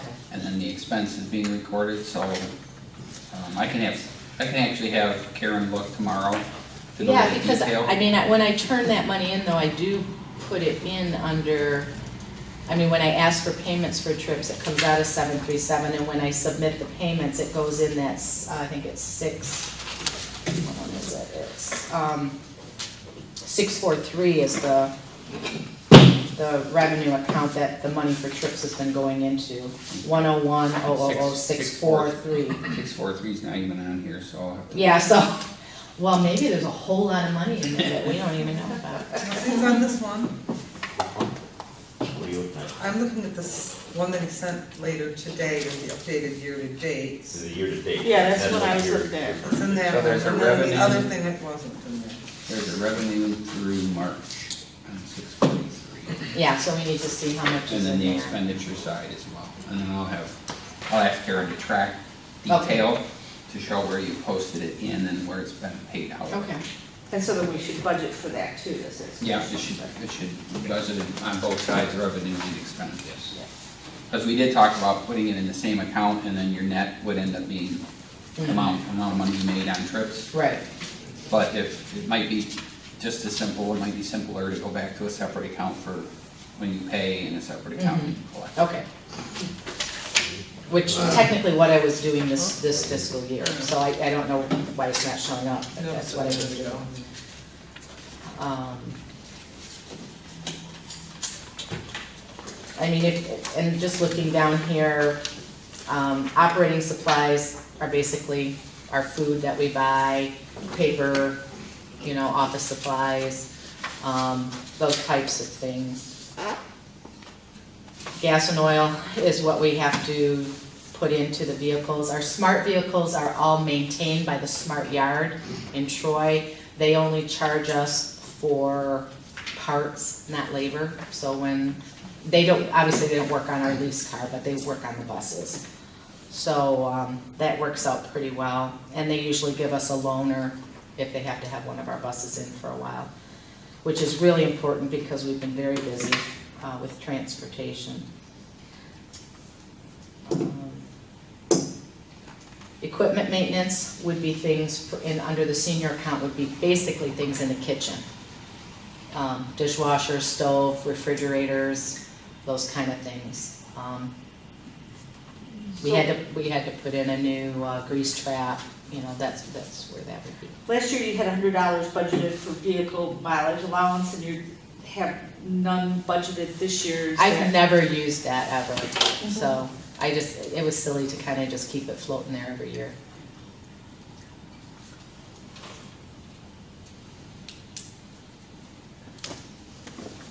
The vehicle lease is obviously the lease of the car that we use for our program. We usually get a 3-year lease. And that seems to have worked out pretty well, 12,000 miles a year seems to work out for us as well. So I would like to keep doing that. I think we've got one more year on this lease. I haven't really gone to seminars and workshops in a while. It's very difficult to get away.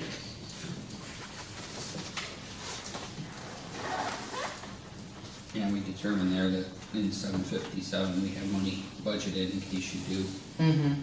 So that's another one of those, we weren't using it, so we take it out of the budget. Now miscellaneous, for seniors, what I would put in there is my drivers, have to be in a random drug test, draw required by SMART. So every quarter I have a roster that I have to fill out, and if any of them come up for random drug screenings, then I have to send them for those, and that's what I would put in that miscellaneous account. But Mark was saying that I don't think you guys like miscellaneous, or, Because previous council wanted miscellaneous to go away just because it Yeah. was, what's Miscellaneous. miscellaneous? yeah. So Let's I define mean, it, so a lot of it shifted into either operating supplies, which kind of caught some of the miscellaneous anyway. This is kind of the same thing. So we made an What's the effort, well, we made an difference? effort to get rid of miscellaneous just because of how it looks. yeah, so, I mean, that's what I would have used it for previously. If it just comes out of operating supplies now, that's fine, but I guess I would need to know that because I would still be putting that 955 number down on. So you're budgeting a decrease in your operating supplies. I think that's because we've been coming in, if you look at what our projected one was for this year, the last 2 years, I think we've came in below what we had budgeted, so. Yeah.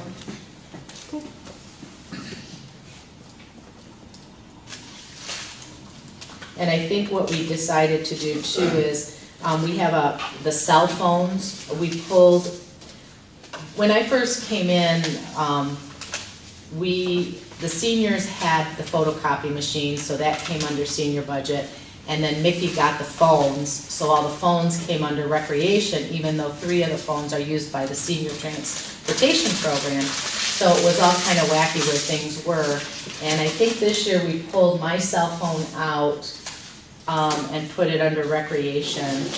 And I was gonna ask Mark about this because I don't think we have cell phone, it looks like you pulled out mine and left it under recreation, and then the rest of the bill, I don't know if you rolled it into operating supplies, because I didn't see it anywhere else. I'll look at that, the breakdown, because it should be in 672, if it's the drivers. Yeah, we were gonna actually put the driver's phones into the senior program, because that's really what they are. They're not And recreation. it might actually be in op supplies, but I'll take a Yeah. look and separate it out. Recreation phones would be mine, and then, the park attendant, there's a phone at the park that the park attendants use. So that's why there's that huge decrease in Yeah. under recreation from 1,500 down to 600. Right, I think we were gonna put the 1,500 and put it up with the senior somehow, either in operating supplies, or I don't know if you wanna have I'll separate it a out. cellular one. Yeah, the Verizon bill should all be under cellular. Okay. So you do come in under, for operating supplies quite significantly. When you look at your year-to-date, would it make sense to move, it would, you're right now at $22,833 year-to-date with only 3 months left in the fiscal year of a $42,000 budget. That's a $20,000, money that's budgeted for. Would it make sense to put $10,000 for some of the building repairs and stuff, so decrease the operating budget by $10,000 and put $10,000 for doing some of the building maintenance you wanna do, since that money's not being used, but it's allocated for? I think that'd be great. Well, I was gonna talk about this really under the Parks and Rec, section when we got there, but, I wanted to talk about what we had outlined in the master plan, for Parks and Rec and how that fits into our budget. Cause I don't know that I see the things that we outlined in the master plan, anywhere here, so, but that's the kind of thing. Yeah, so I mean, if we're just to look at the senior programs, I mean, let's look at doing something like that this year and see how it goes, being conservative, maybe just peeling $10,000, here you go, $10,000. And putting that towards, some of the, is there a project, some of the tile could be replaced for $10,000, is there something that could be done for $10,000 in the building? I mean, that would be kind of, Even if you can't do anything, can we set up a reserve budget to do 10,000 this year and 10,000 next year or something like that to start saving for some of the things that need to happen there? Well, or we're talking about something like the playground, that's not senior money. that's what I mean, Right, yeah. that But I really, guess. but if the senior program isn't using his $20,000, it maybe just gets reallocated, that $10,000 just gets reallocated to some other pot. Yeah. But if the senior program, if there's some, is there, so the tile and that kind of repair stuff that you mentioned, is that rec or is that seniors program? It would really be, it would come under, it would come under RAC because it's Hunter, it's the building, and it's not specifically the area that the seniors use. So then to your point, then we move it over there. And we Gotcha, gotcha. did, the portion that, the flooring that would be attributed to the senior program, we replaced the flooring in the senior Right, that's been done. dining area, Gotcha. they did that. Yeah, So maybe we just do that, we reduce that operating budget by 10,000, we will direct, give them some money to do some stuff. yeah, that'd be great. Do you find that operating supplies is consistent throughout the year? I mean, we aren't, some things are weighted heavily towards the end of the year or the beginning of the year, but that's. No, we've already passed our major expenses, like Thanksgiving, Christmas, Easter, those are, more expensive meals. St. Patrick's Day corned beef, that's pretty expensive. So, no, we're kind of coasting now in the summer, and in the summer, we actually do a lot lighter meals, more salads and things like that, not meat heavy. What did you say the actual was year to date? Year to date, they have spent $22,833. So And that was through the end of March? end of March, so there's 3 months left in the fiscal year, they've got $19,166 left in their budget. Yeah, I mean, if that holds, that's a $30,000 in expenditures Right, for right. the year, right? Yeah, that's fine with me if you guys are okay with that. I mean, it would be nice to be able to, one of the things that we need to do at Hunter, and it would come under rec, but it's important for the seniors too, is we have a surveillance camera system in the building. It's very old and it's analog, and 2 of the cameras no longer work. So we've had, I've had an estimate to get it all upgraded with additional cameras, and it would all be the newer, latest, greatest, better cameras outside too, with better resolution. And that's gonna be $6,000 to redo that system. And I did apply for a MMRMA grant, which if we get it, would pay $2,000 of that. So that would be a good thing that we could do with some extra funds. And that, did you list that anywhere here, or is that just? No, Okay. no. Do you, as a group here, then, do we want to take that operating supplies budget down to $30,400, which is what we're projected to spend this year? Does that I make think sense? that's a great idea. What line item, what line item It's is it? We've got 2 different ones. 672740, So you're gonna take it to 30,000 even? 30,400. 400, is okay. What I'm proposing, just because that's. Okay, right. Spread it out, and so that gives us 9,600 to move over to the rec. 9,800. Ooh, if you only said 400, 4 plus 6s. Yeah, but the budget was Oh, 42. 40,200. oh, gotcha. I was looking at what the budget is for this year. Gotcha.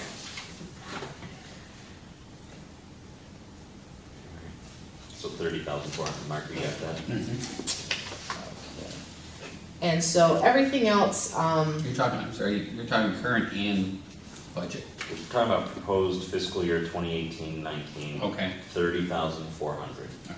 for that line item, operating supplies. All right, so do you wanna do anything with the current year, we could amend the 42,000 we have in op supplies as well, and then it would be on the amendments for you to approve. I usually do June amendments.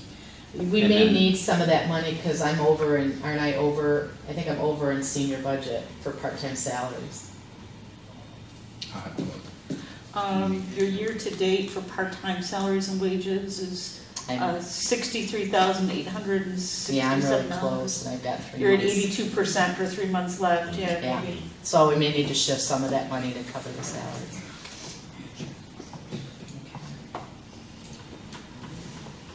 And that's pretty much everything I have for seniors, unless you have questions or other things that you need more detail on.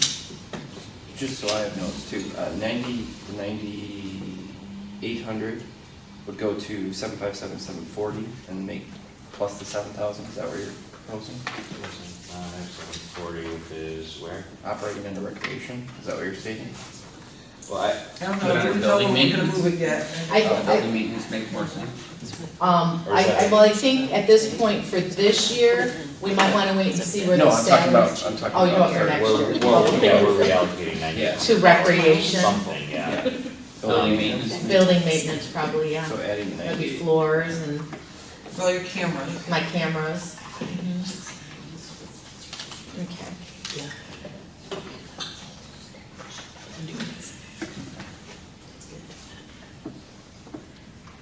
That'd be 2780. 2780. 800. And then as far as, I have, we were asked to put 2 goals down. So for the senior programming, one of my goals is I want to try varying the times for recreational opportunities as space allows for seniors to accommodate those who are still working. The majority of our programs are during the day, and there are a lot of seniors who still work, so they can't really take advantage of them. But again, as space and parking allows, so we'll see how that works. And then my other goal would be to offer more learning opportunities through instructional classes on varied themes such as arts, cooking, crafts, and actually utilizing local talents as instructors. So those are my 2 goals for the senior programming for the next year. Any other questions on senior stuff? So, do you want to go to parks next or recreation? What do you want? Parks makes sense. Parks. Kind of very little changes in parks, from my perspective. We have the part-time salaries. The full-time salaries are DPW employees, and the overtime is all DPW. Part-time salaries, from my perspective, are just my 3 park attendants. But that would also include some Doug summer help would be in there too, is that correct? So for the overtime, already this year, again, on your overtime in your parks, you have 11,426. So, and you budgeted 8,000 last year. I was just curious about the 10,000 seems kind of under what you've already hit for this year. I mean, historically, the years previous, they spent 8,000, 9,500. I think the problem was there was so much snow this year that DPW had a lot of overtime. Yeah. And that would be spread across wherever their employees are, because the guys that are assigned to park in the winter are doing plowing and all that other stuff as well. So, that's my Yeah, understanding of why It was that. uncanny how almost every snowfall we had was on a Friday or weekend or a holiday, Holiday, so, Christmas Eve, Christmas. and holiday overtime's double time and everything else is time and a half, so. Gotcha. We're gonna hope it was an anomaly, and I think, based on what Matt noticed, that the trend is usually around 10 or less. We went from 8 to close to 10 and 11 through, I don't think there'll be a whole lot more overtime the rest of the fiscal year. Let's hope it doesn't snow. Yeah. Michigan. It's not unheard of. Our park attendants, we have the 3 that were last year, Todd Owens, Mark Dingwall, and Bob Kuziak, and they all 3 have come back again. Mark and Todd actually work for the police department as well as crossing guards, and Todd also works for me in recreation down at Hunter. So payroll is always fun, because they're all different things. But they're 3 good guys. They've done a good job at the park, and we appreciate them. They started the 2nd week of April, and they'll work through the last week of October. That's typically their schedule. We have 1 park attendant on duty 8 hours a day. It's usually 3 to 11. When we have special events like 4th of July, we do try to get them in all day. So, but they've worked out really well. They work well at visiting with people and trying to keep the park clean and trying to remind people of the ordinances and, They're a nice presence over there. They are, Yeah, I yeah. think that's been a successful. And I've had many compliments, they really appreciate that there's somebody there. And they're always friendly and out chit-chatting and, as they're going around. Where did the revenue for the soccer field rental for the soccer children go?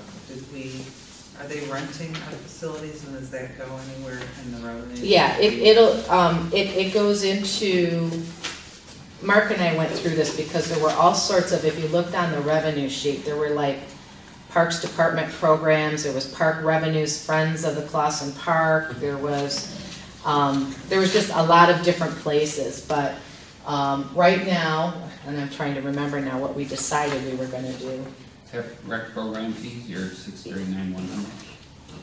Yeah, we were gonna put any money that I get for rentals of any of the fields at the park, I'll go into, What was the number, Mark?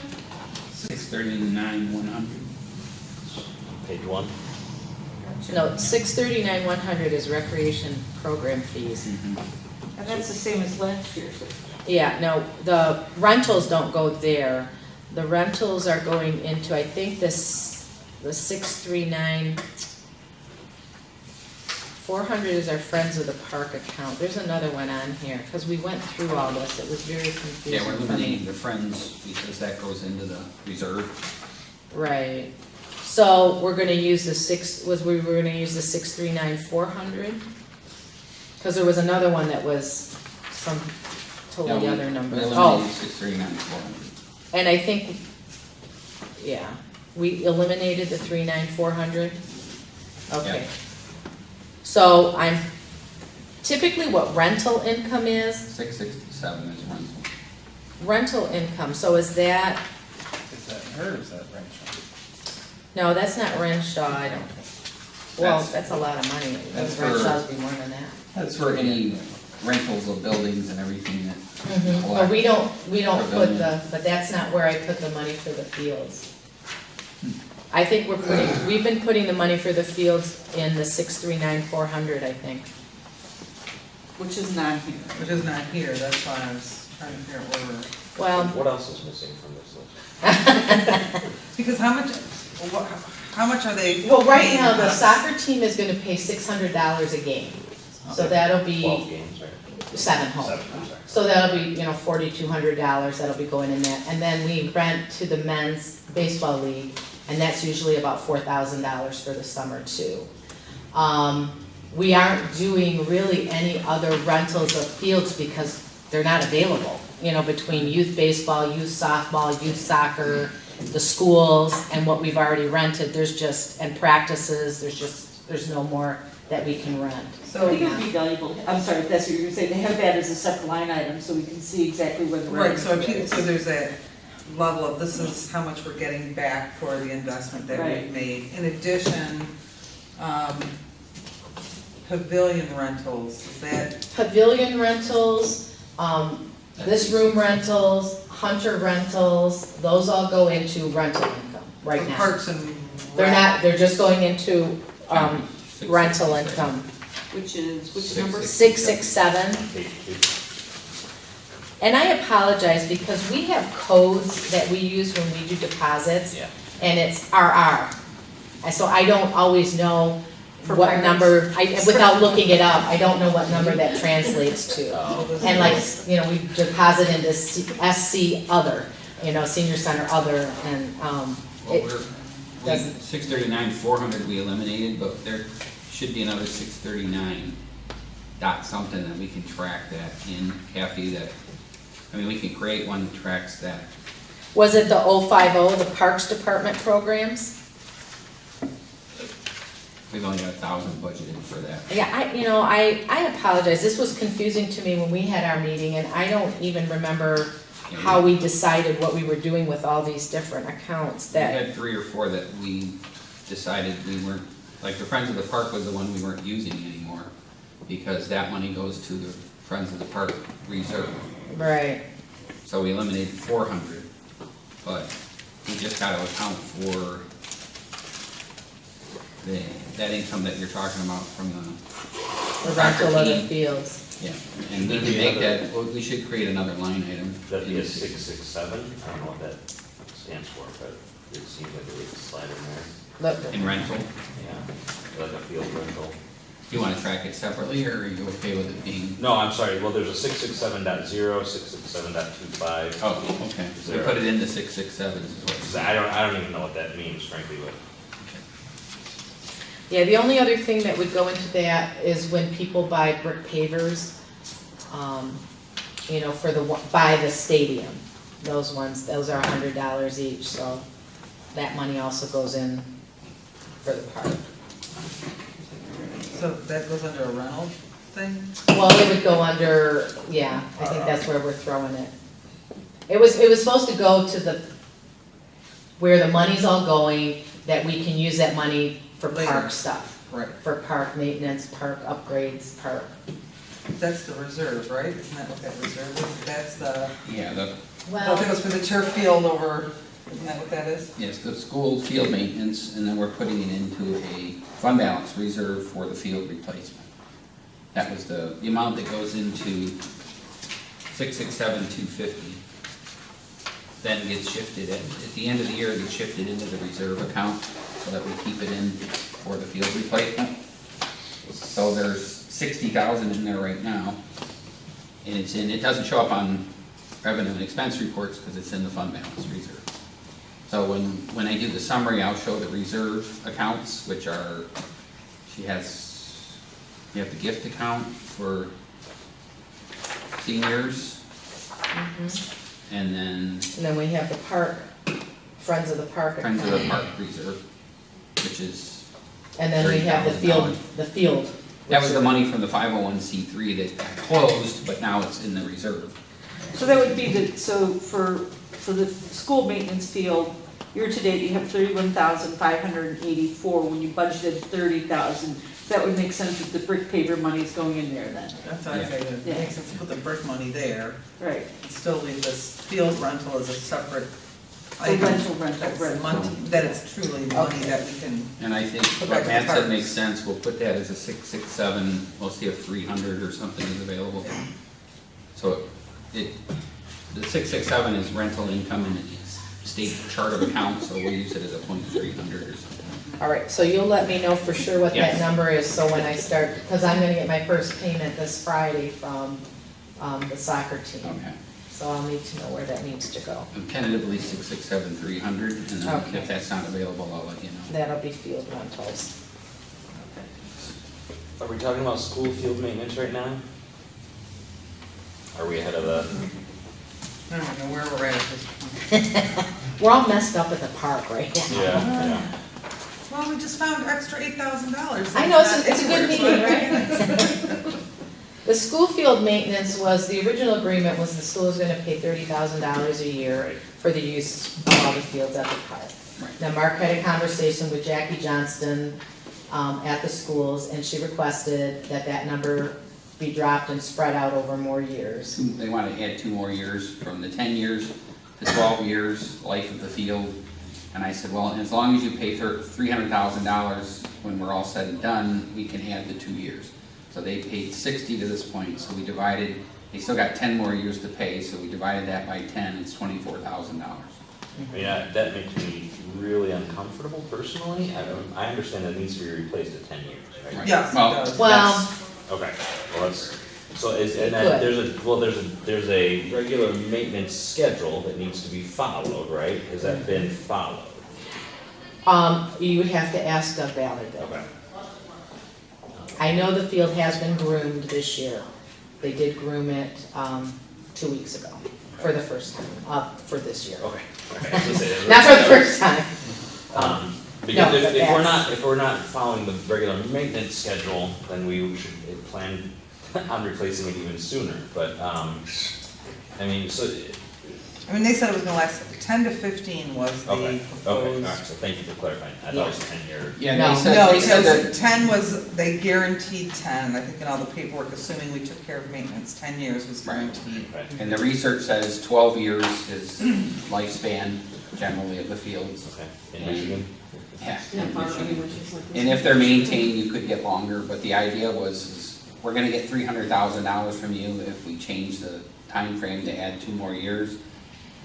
Save them a little bit up front, but in the long run, we still get $300,000. Well, my only concern is that if we have to replace it at 10 years, Then, and then in another 10 years, we have to replace it again, right? And now we're really behind. Well, So- and the cost it will be more than $300,000 to replace it. Right. So the city is going to be contributing probably $200,000 to that turf replacement. If I might, I think it was actually $540,000 roughly just for the turf. right, and we're And that reserving, was 10 years Right. prior, and so, we're reserving additional 10 to make it 40 per year, so that we have 400,000, which was the goal after 10 years. So that at the time, if we have to replace it, it would be minimal. We wouldn't have to go to the voters and say, hey, we need more money. We'd be able to budget And that. hopefully with our rentals, you know, if we can continue with soccer, you know, that's $4,200, and if I rent to the men, that's $4,000. So at least $8,000 of that 10 that we're kind of kicking in, if the city didn't have the 10, we're getting it from rental income, at least close to it, you know. So Matt, is your concern about reducing their price or?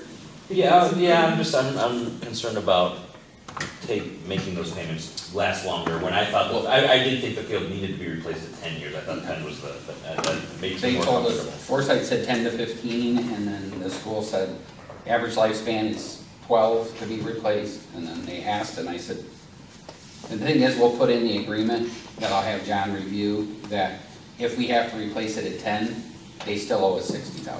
yes. Okay, So, okay. so that way And they're then the still budget having to pay the starts over $300,000. again, so they're 60,000 instantly in the hole that 10th year. And I think it would be really important that, I would like to see, as you said, the actual schedule of when the field is groomed and what's done, and I think DPW should have a copy, and I think I should be given a copy as well. Because, you know, I send the request over there, please, I need the field groomed, the field groomed, the field groomed, the field groomed. Maybe we use this You know. as a PR moment, and it's something that we post on our website, and look at, you know, here's how often it's used, and here's where, when. Yeah, and I expressed to DPW that it's getting a lot more use this year, because we've got youth soccer teams practicing on it and playing on it, we've got the men's soccer league practicing on it and playing on it, and that doesn't even count, you know, Sean brings her kids over there for phys ed class and they're playing on it, and just the kids that do pickup games on it, and so it is getting a lot of use. And so I really would like to see some sort of a documentation that we are actually taking care of business when we should be. Whose ultimate responsibility is the park? Yours, right, or the field, is it yours? Well, that's, Well, That sounds like, because I spoke with football people when last year, when, you know, with the games and after games and stuff, and their concern is that it's perhaps not going to be maintained as well as it should be either, because there needs to be a lack of communication among who's responsible for it, or who's going to respond to whomever is responsible. well, I think who's responsible is DPW, because they're the people that have all been trained, they have all the documentation on it, the books on what you're supposed to And well, the do. equipment is. And the another side equipment. there. You know, so I can't say that it's my responsibility, because I don't know how to groom it. No, but My it's their park, responsibility so- is I send them an email and I say, look, I've got this many things scheduled on this field, it needs to be groomed. Right. And then it's there, and so then DPW needs to take it and do something with that request. Yeah. Well, we're- Now, and that's From what your we were. schedule, what has to happen and is what's going to happen is, and I'll put Nat on it, you have to come up, take the schedule from Kathy and schedule however long it takes. If you have to shut the field down for a day, on this date, we're grooming it, nobody's on the field. Mhm.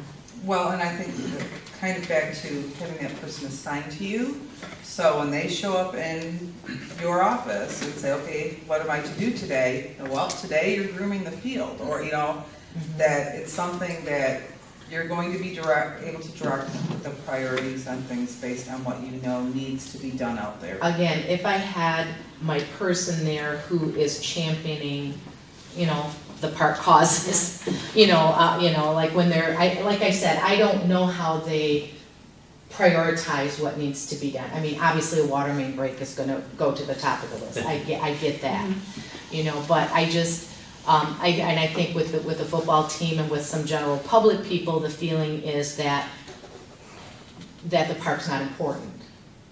Well, I think really the issue is there's a huge expenditure to make something really great, and they wanna make sure that it's maintained. And that's the promise we made as a Parks and Recreation Department, you know, trying to get the bond, was that we promise you, we are gonna take care of this stuff. If, you know, you entrusted your money to us to make these things, and it's really important.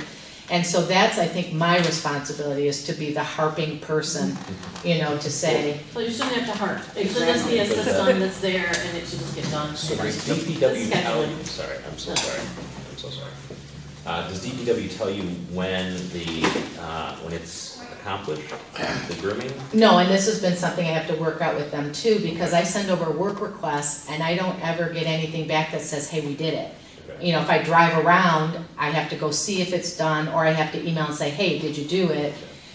So I think I have to work with them, I need some sort of a, The park crew leaders who we need to work with. Well, and Mark, I think, yeah, I mean, now that you're aware of this, I Right. think there's some involvement. Yeah, and I'll talk with Matt as well, and let him know that you know, our parks crew leader now is getting ready to retire. So our new parks crew leader will be assigned, they sit down with your schedule of games, and they find a day, it's probably gonna be during the week. This day, we're grooming the field, yeah, whether it's, and 2 2 months has or- a schedule too. We tell everybody that's using the fields, you need to send your schedules to me and to Doug and to Matt. So everybody's got the schedules. Okay. You know, it's not like I'm the only one that has them, I'm not the keeper of the. the parks crew leader will be responsible for the schedule, and then when it's, the day it's scheduled, nobody's on the field. We're grooming it. So, oh wait, we have the field, no, you don't. Yeah. It's being groomed today. So that's the whole idea, is they'll get a copy of the schedule, so somebody can't say, wait a minute, we're practicing on the field that day. No, you're not. It's And when really, you- that's not gonna be, that's not such a big issue, because they groom it when they work, between, you know, 6:30 and 3, and most of the activity on the field is after that. But as we enter into the summer season, it probably would be prudent to go ahead and come up with a grooming schedule. You could post it on the website so people know that they can't play, or the school can't bring the kids over that day, have it well known so everyone knows about it. And then, too, you know, think about it, if we were to have some sort of warranty issue, we would need to be able to substantiate Prove we've that kept we've the done our maintenance end of up. the deal. Right, and so that would work to that end as You know, and well. that schedule out there shows the community that we are truly committed to taking good care of their investment. You can And- submit It's a Friday. and post as well outside the field. The field will be groomed Yeah, tomorrow definitely. at such and such time. And, you know, and I do want to say though, you know, I've had different people come to the park who don't live in Clawson, and those that do, and they are really impressed with our It's park. beautiful. They think it's a beautiful park, and I know, you know, I go through it and I'm very critical of things, you know, I don't like the weeds, I don't like the clover growing all over the place, or the weeds growing under the bleachers and things like that, and, you know, I notice a lot of those things because I go in with a critical eye, but I had a friend who came up from another state whose son did travel baseball, and they went all over, and she said, your park's beautiful. And that was a wake-up call for me, because I was being way too critical, you know, and it was like, it is. And I do appreciate everything DPW does, and I do know that they are pulled in multiple directions. But I just, you know, would like to see the field, some of the things at the park be considered as important as well, you know. Don't you have staff meetings? We do, Aren't you all included in it? Yeah.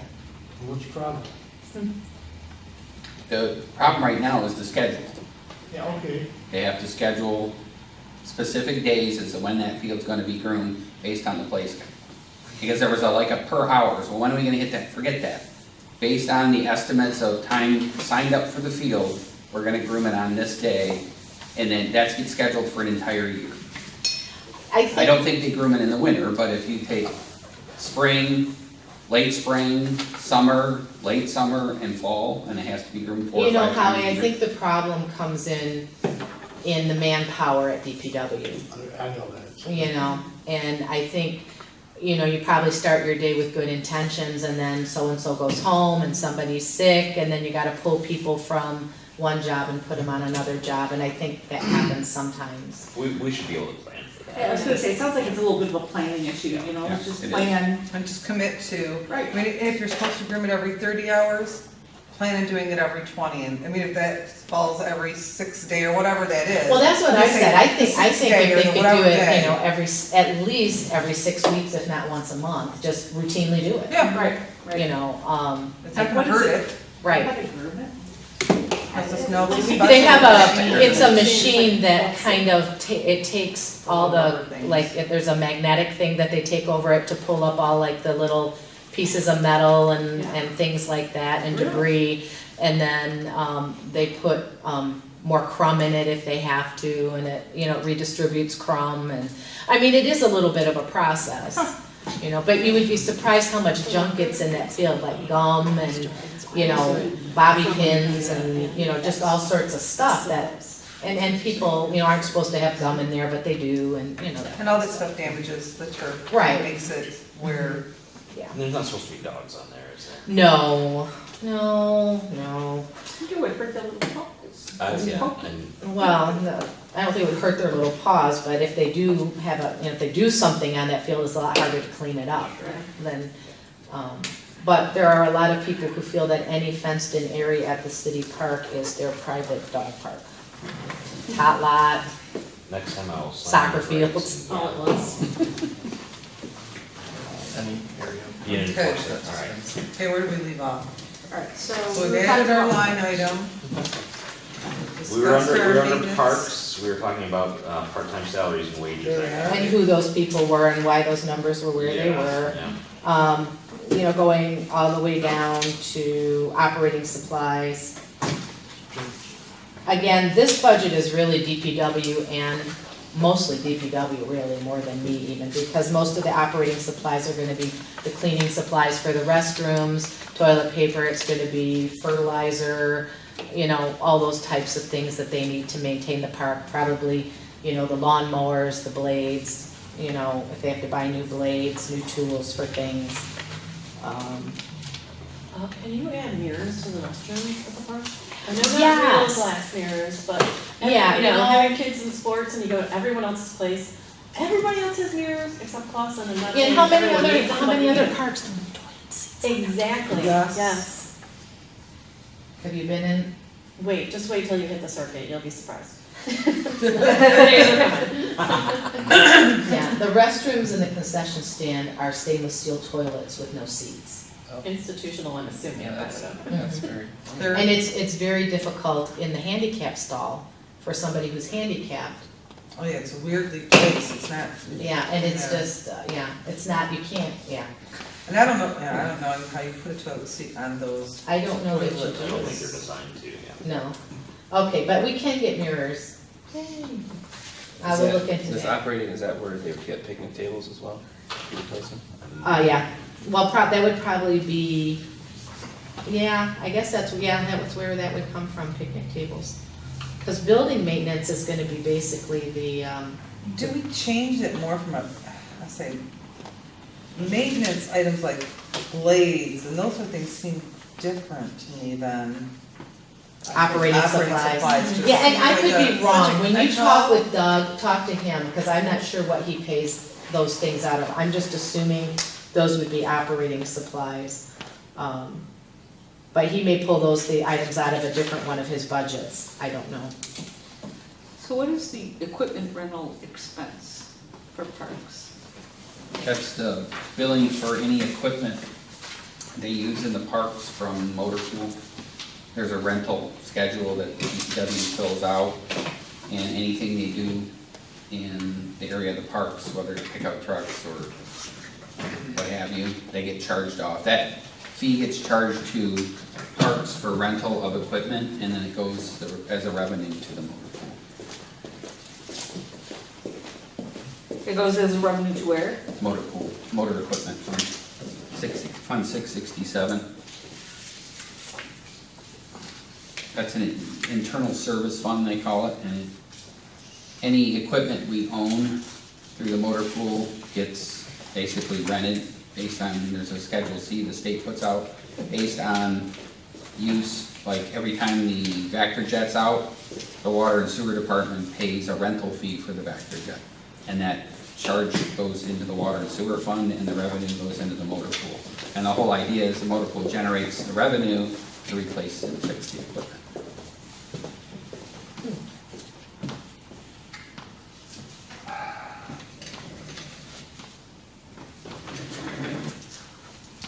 Like I said, you may revisit this budget when Doug's here.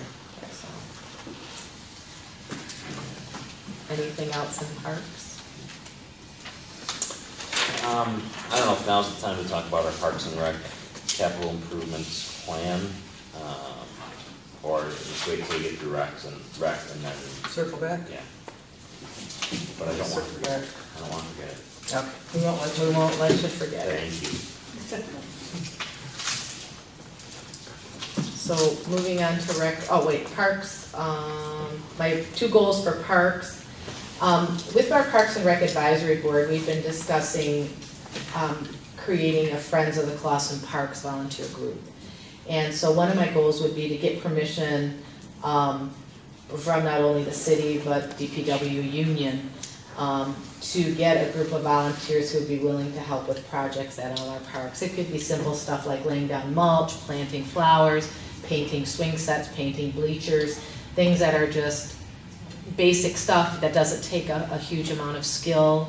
I have a pet peeve with the thistles that grow in the tot lot, you know, and we've tried to get those things out of there, and, you know, even somebody who would go in and pull weeds, you know, things like that. And I think that those are, if you work with the DPW and get those, if there's a schedule with a list of tasks, you might just know, well, I mean, I Well, know, that's- I was there, I would just go, oh, they need somebody while they're at the park to do such and such. Just do We it. did, I did talk to Doug quite a while ago when the advisory board first brought this up, and asked him if he would talk to the union about what things they would be okay with volunteers doing, but I have not heard back on if that discussion has occurred yet, or what the result of it was. Would they be more comfortable with like Boy Scouts versus, you know, adults volunteering, or they don't care? They've allowed Boy Scouts to do projects like their Eagle Scout projects and stuff in the park before. Yeah, I think, in my mind, I'm thinking more a group of adults. I mean, if kids wanted to do it too. The problem when you get kids, you have to have adult supervision. So, but if you have adults, a lot of times, if it's a basic project, you know, nobody has to be hovering. Sure, sure. So that was one of my goals for the park. And then my other goal is to really come up with implementing a plan to increase the handicap accessibility throughout all the parks, including, you know, equipment that needs to be replaced, and really considering trying to replace those with a handicap accessible option. We really don't have, you know, we have the basic stuff. All the play equipment we put in is ADA compliant, you know, we have transfer platforms and things like that, but there are some specifically made recreational pieces of equipment that are for people who have some, you know, yeah. So those are my goals for parks. I just want to circle back. Mark is working with the DPW and the union issues as part of the negotiation. That's something you can help Kathy with, get it accomplished so that. Yeah, and we don't, you know, I certainly don't want to step on their toes or make them feel like we don't need them, but there's just so much that has to be done. And it's so obvious. Right. Yeah, And we can't help, you know, the adults in town can't help with maintaining the football field, but we Right. can paint a bleacher. Yeah, Or spray paint some of those. and I mean, Holes. the realistic thing is, even if you hired one more DPW, it still wouldn't be enough to do all the projects that need to be done. So, I'm hoping that they'll be open to, Could I piggyback on that? I don't know if, and since some of you clearly have only been here for 8 years, has there ever been, or has been interest in having a beautification committee that you could establish as a board commission that would then be part of the thing?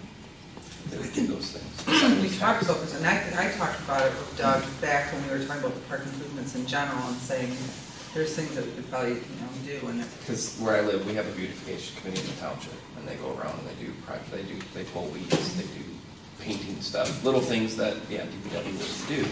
And then it's a group of volunteers that they know, and you have that task. on and I Saturday think, or whatever. however we wanted to call it, I think that's the idea of what we're thinking of, you know, just, there's lots of little things that doesn't require a ton of skill, which would free the DPW guys up to do the things that do require skill. And I don't want them to feel like we're trying to usurp their jobs or anything, because that's not it at all. you target an event under a committee such as that for a certain weekend, maybe like a Saturday, Sunday, which gives you both people, we have certain projects and it's targeted towards that, it would be less threatening to the unions. Even if you did it a couple of times during Okay. the seasons. And they did give us approval, we were up for consideration from, Keller Williams Realty, yeah, that's the name of it. They, once a year, do a community give back, and they've done a lot of projects in Royal Oak and Ferndale with parks, like, laying mulch, planting flowers, painting bleachers, doing that kind of stuff. So DPW, Doug did talk with the union about that, and they did say, yeah, that would be okay. And so we went back and, but I've never heard from them. They were weighing a couple different jobs, and I'm guessing we were not chosen. But, so I was thankful that DPW was willing to allow that to happen. And that would be like what you said, it's a one-day event, they have about 100 people come, and they just knock out whatever jobs you have lined up that day. So, yes, so what you're saying, yes, that probably would be less threatening, and it still accomplishes what the advisory board was hoping we could do. So I can look into that beautification. It'd be a fun day, kind of like cinnamon in the park, no cinnamon in the streets. Except you get splinters at the end of the day. All right, do you want to go to recreation now? Please, right? Please, let's move on. I'm looking at 5 minutes. Salaries and wages for recreation are basically Gina and myself. Gina's full-time. She works the front desk in the recreation office. She has worked in Clawson ever since she was in high school, grew up here, and she's an invaluable person. We talked about having plans for what happens when I retire or leave or whatever. Gina is not interested in moving into my position, but she would be incredibly invaluable to whoever did come in, so I just wanted to say that. She knows the city inside and out. And part-time people under recreation would be Karen Kamichek, who runs our fitness room at Hunter. It would be the Parks and Rec part-time people that work the desk in the evening. And it would be the summer Fun in the Sun staff, our Fun in the Sun summer camp program. It would be all the staff for that. Those are the part-time who are included under that category for recreation.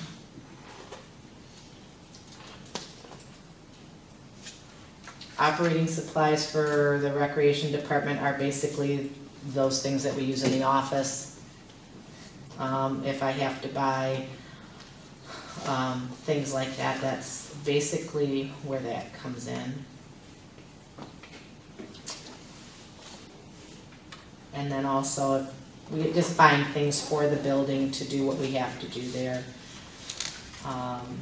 Program subcontractors are the instructors that run our recreation programs.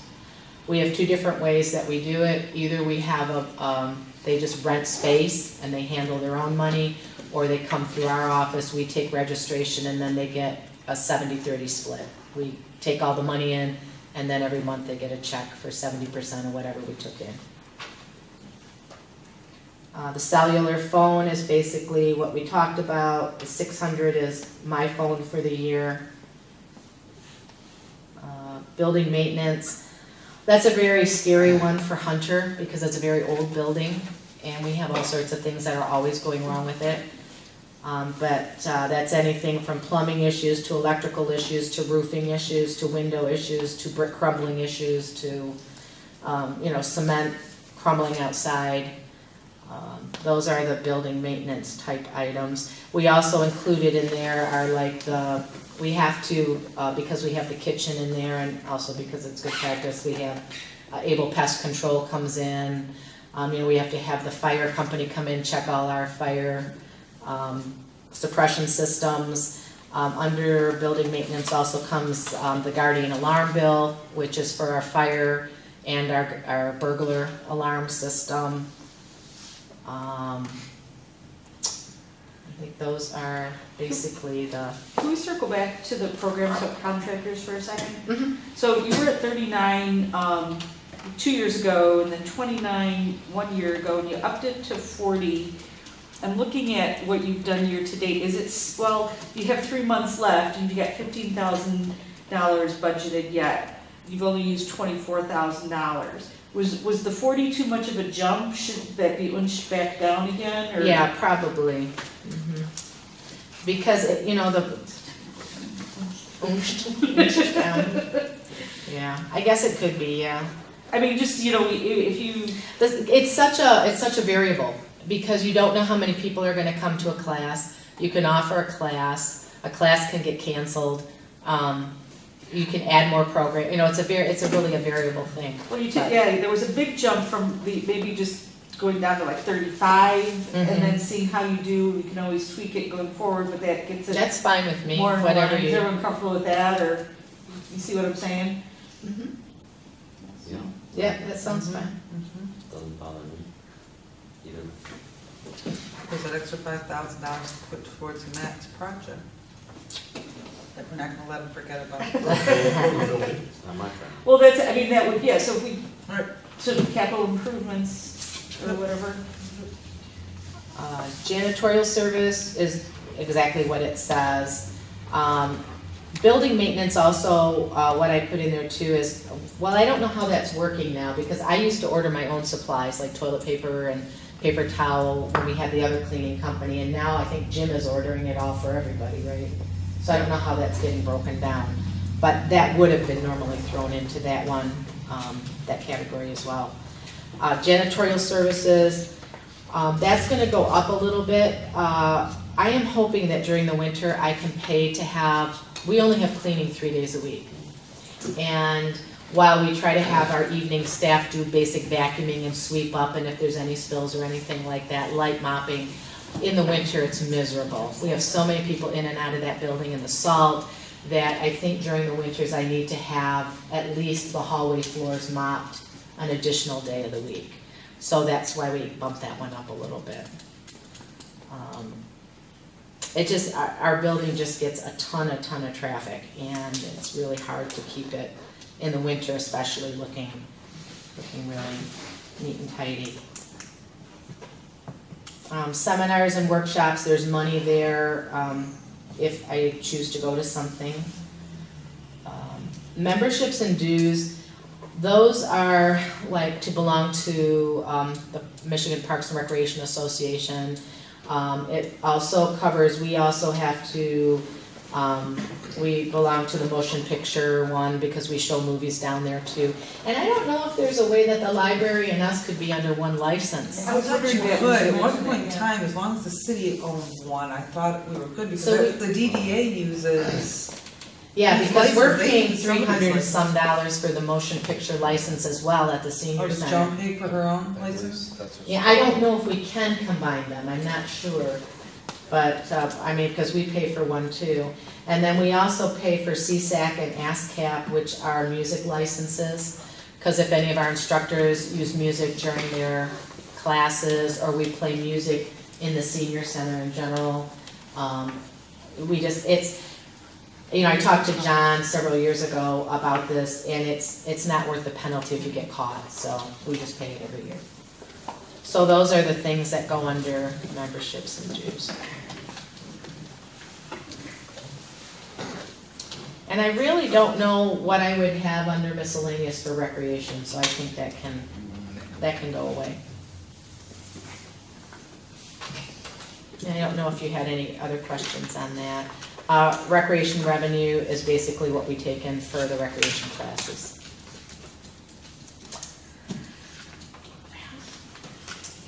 Did you have separate goals for the recreation department? Yes, for recreation, one of my goals is to increase recreational offerings by working cooperatively with surrounding communities.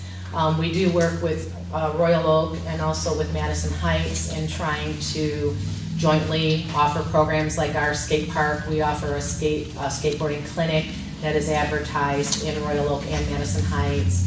And then Madison Heights has like a ninja warrior kids program that we're trying to get involved with so that our residents could go there for that program.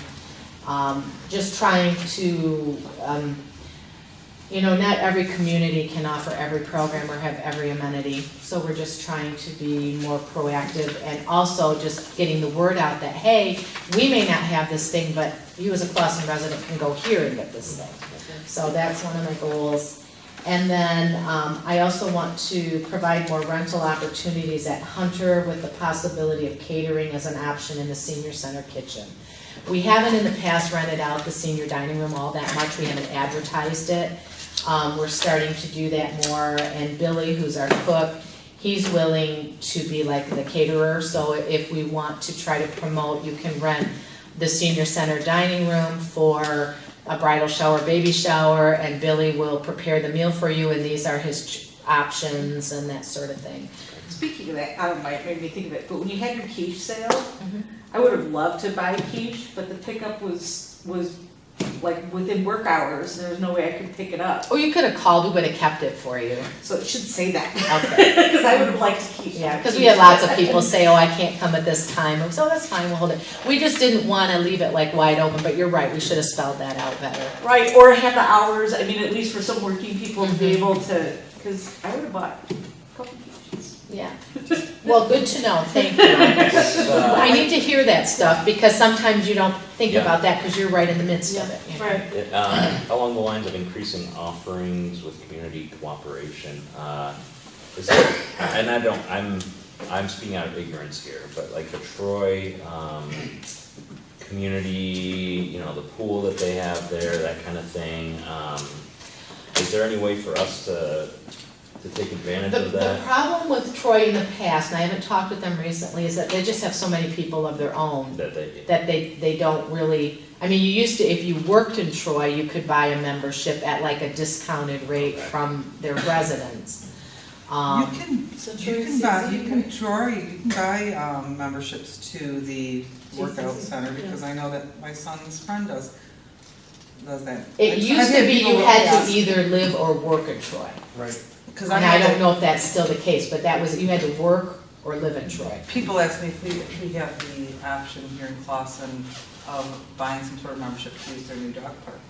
I'm not sure if that is I'll available. call and to them or ask. not. I don't know. And I I mean, you also- can do Royal Oaks Dog Park. You can buy, yeah. Clawson Okay. can go there, but it's like a non-resident fee, so it's more expensive. And I want to talk about just, I was recently at a dinner in Royal Oak, and their community ambassador, I can't remember, she's looking to do some sort of event with Clawson. Oh, And so she was excited to think of something out of the box. One of her examples was, they're doing like a bike club with Madison Heights, but they didn't really have enough with Royal Oak doing the bike club. So now that there's more people participating, it's a much bigger group, and so people are really noticing.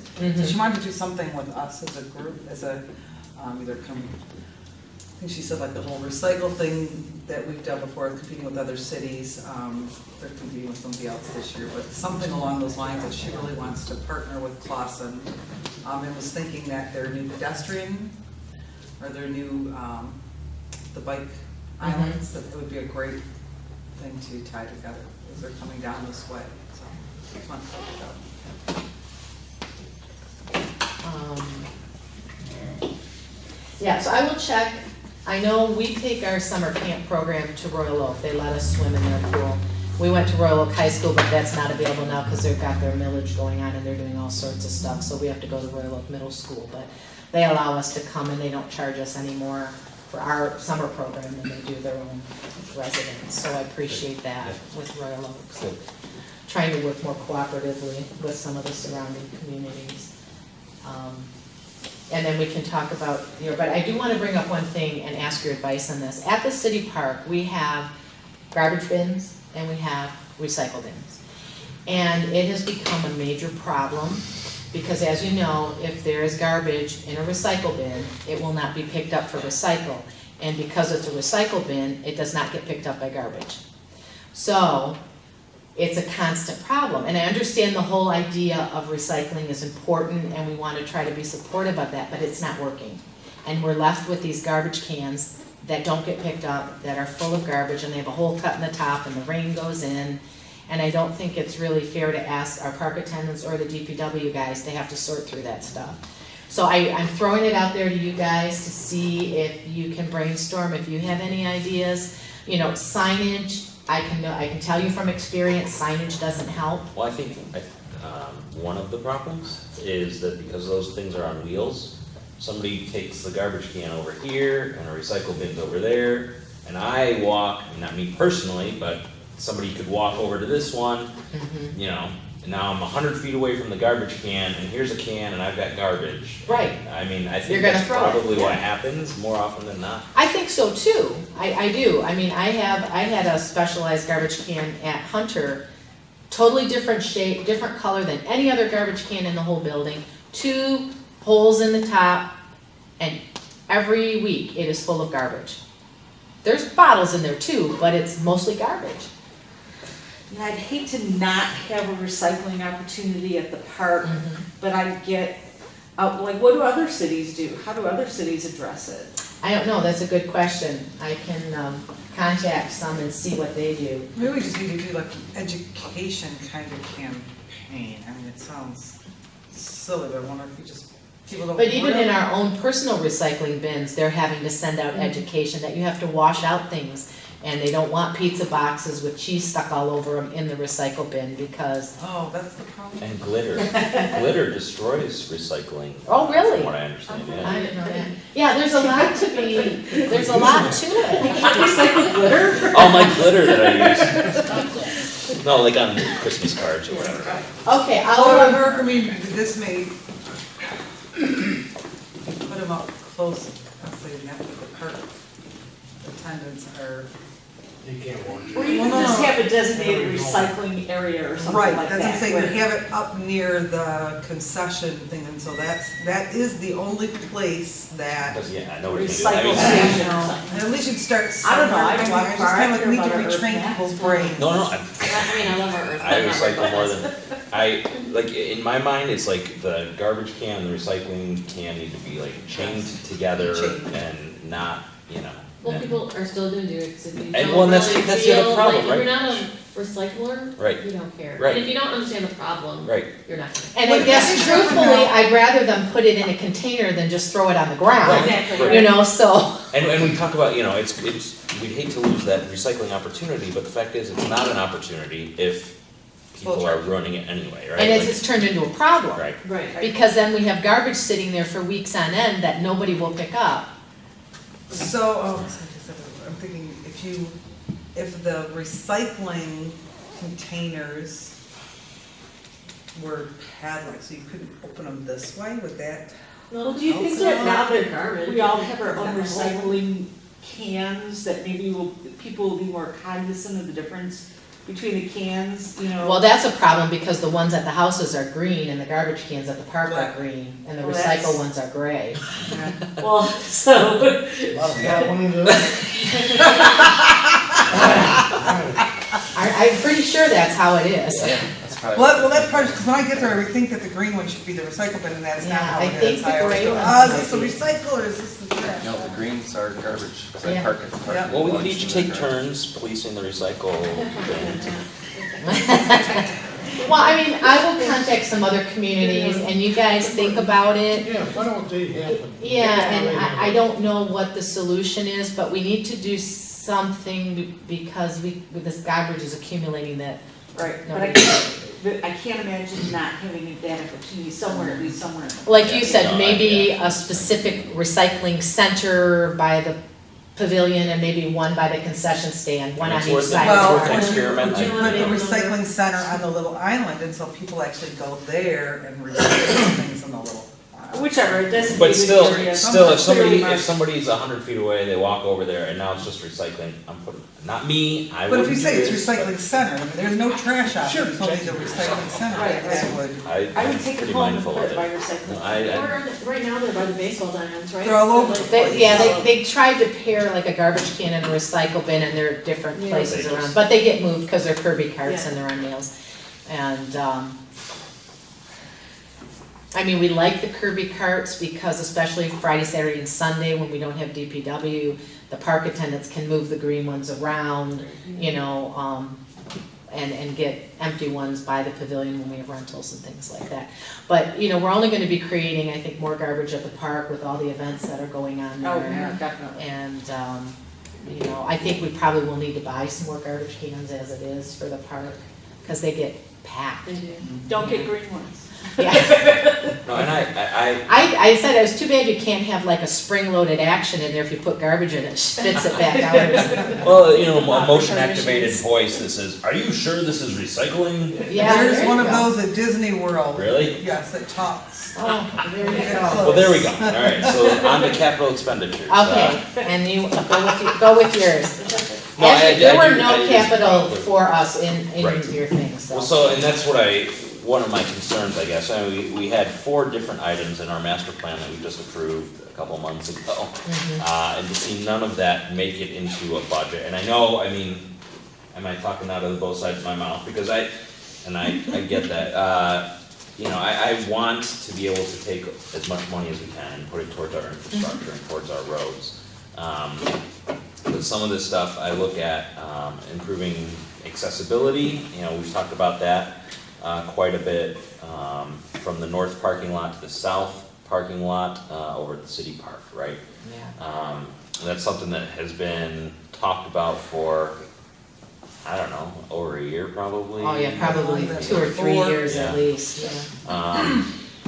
And that was part of the plan that we talked about, and so I'd hate for us to go another year and not accomplish anything here. I mean, all said, we had $96,000 worth of estimated costs for these projects, and we had talked about recovering some of that from the CDBG if possible, qualifies, right? yeah. Which is, it's But we have always. $10,000 that we just carved out and put towards that, couldn't we? We just put it towards building maintenance, yeah. Well, put it towards, I mean, can we create a line item? We need to really revisit what that's gonna entail to make that connection, because that estimate that we got several years ago was like $60,000, and my experience has been, every estimate we see almost doubles by the time the project's done. And that's really scary. Yeah.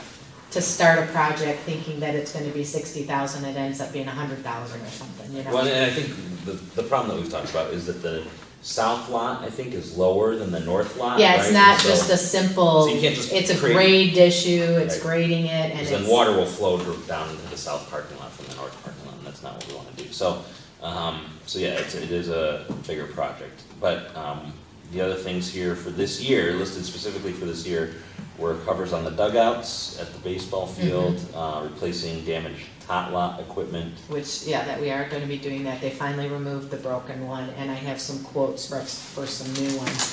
What I was looking to do with the tot lot was to take the money out of our, Friends of the Park account. Okay, well, and that was something else, Mark, that is missing, you referred to it already, is, the list of our reserve accounts. I heard tonight Friends of the Park Reserve, Field Reserve, the Gift Reserve, I don't know if Friends of the Library, I don't know if that appears anywhere for us to have visibility into. I'm not talking about the trust, I would not, but, so yeah, knowing what some of those reserve funds look like, that would help us plan better too. And then we talked about also refurbishing the softball field, they're continuing. the Over at Grant. Yep, Mhm. yes. And the youth softball team is working with DPW, and they have volunteers, and they are working That's towards great, that. I love hearing that, that's fantastic. And DPW has been great with trying to work with them, and they're working with a landscaper here in town to try to get some of that going. So I don't know if there's any appetite here, I mean, I know it's late, and if we wanna revisit this at some point, but, and again, I know I've emphasized personally with Mark, the need this year to kind of cut some of our costs, but again, we just approved this a couple months ago, and I'd love to be able to see some of that. And again, you know, it was approved with the condition that if money is available. Because the reality is, we all know, there's not a huge surplus of money to be doing things. But you said you were doing some of the top lot stuff. with Yeah, the I'm replacing the tot lot one, and then, about 4 years ago, we had to remove a small structure out of the big play structure at the park. There was a separate unit in there. It's kind of like a teeter-totter thing, and it became dangerous. And so I've got a quote for specifically a handicapped, like, sort of like a merry-go-round thing that will fit in that area. So I am looking into that, at possibly getting that, and maybe trying to do some fundraising. Yeah. I looked at and started to apply for a grant, but when I read further into the grant, it was almost like, it was kind of like the half-off sale at a, store. Okay. It's like, the price is like put way up here, and they say they're gonna give you half of it, but then you still have to come up with this huge amount of money, that it seems like you could probably get the thing for that amount without the grant type of situation.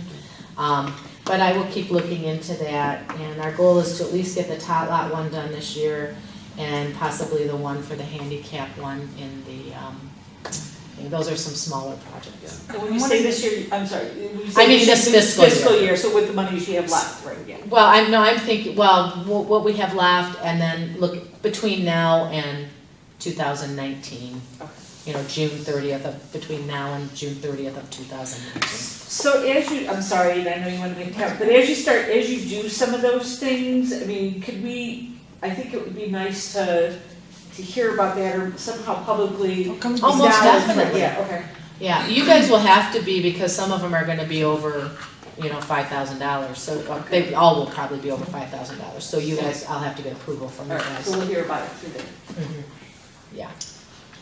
I'm wondering if there's a way that, I know with that accessibility from the south side to the north side, I mean, in our minds, it seems like the easiest one is to just, build a ramp or something that combines those. Maybe we need to think out of the box, maybe there's a different way we should be doing this. Maybe a ramp goes, to the right, to a different direction, up near where the swings were, and you create this sidewalk that then goes around. And maybe the obvious isn't where we need to look. We need to find a different way to I think what address we need that. to maybe look to is, I know we don't know what the future holds, but it seems sometimes you do a project for $60,000 and then 5 years down the road, you decide you should have done it a whole different way. And I think at the park, it would be interesting to have somebody with some knowledge of design look at that parking lot, because we need more parking.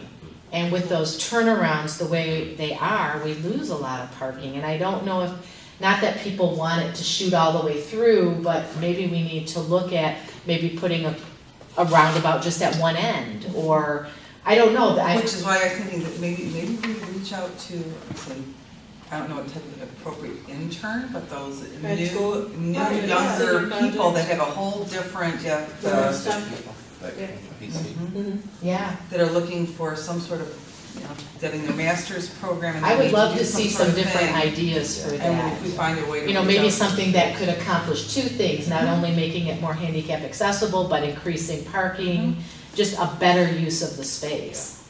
Yeah, so maybe not just not, honestly, not just the engineering, but have somebody that's looking for, their master's thesis Yeah. and something like that they can. I think look it in the certainly would be a section. worthwhile investigation anyways. Yeah, I don't wanna lose sight of that, for sure. Yeah. That was a shame. Do you have any other questions or concerns? Go home. I'm fine with it. And again, I can't stress to you enough how wonderful the staff is that I have down at Hunter. They couldn't do what we do without them. Bathroom. So there's a bathroom right down there. Is there? Yeah. Where it says restrooms? Yeah. Second door. And I thank you guys for your support. You've always been very supportive of the programs that we do, and we do appreciate that. Thank you. You do an excellent job. Very much. Very helpful.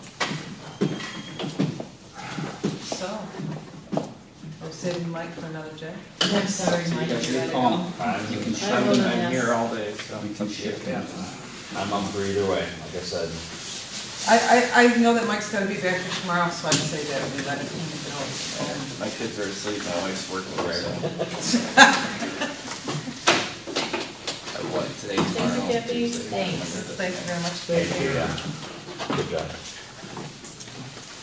Well, Mike and I will stay here, go through it, and then I can leave. Go ahead. How's it I'll gonna leave take early. you? What's that? How's it gonna take you? Take me? I can give you my quick little. We should wait Wait for for Sue Sue. if we're gonna do that, but. I mean, I don't have really that much change, per se. Elections and. Changes.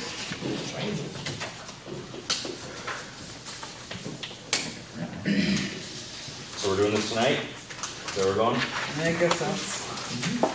How long did you give yourself? Well, Did you give yourself a whole half hour? 30 minutes, yeah. We can do 15 minutes now and 15 minutes tomorrow, how's that? 12 minutes. Well, sure. Talk really fast. I don't want, I mean, I wanna be able to give you the time you deserve. I said, it's your 10 decision. minutes. Ouch. Just because you're really professional and you can do it in 8. You know, let's wait until tomorrow. It's already 10:15, and by the time you get done, You can read over this if you want. There you go. Yeah, that's a good idea. let's say, tomorrow. Sorry if there's some run-on sentences. My train of thought sometimes just goes. Okay. Good. We'll discuss that with you tomorrow. Yeah, You're saying you have to run on money? sometimes. Motion to adjourn? Yeah, do we need that? Yep. Okay. Yeah, do we adjourn? 10:15. Next one, we're going to Support. Next one, Aye. we're going to Aye. This workshop is complete for this evening.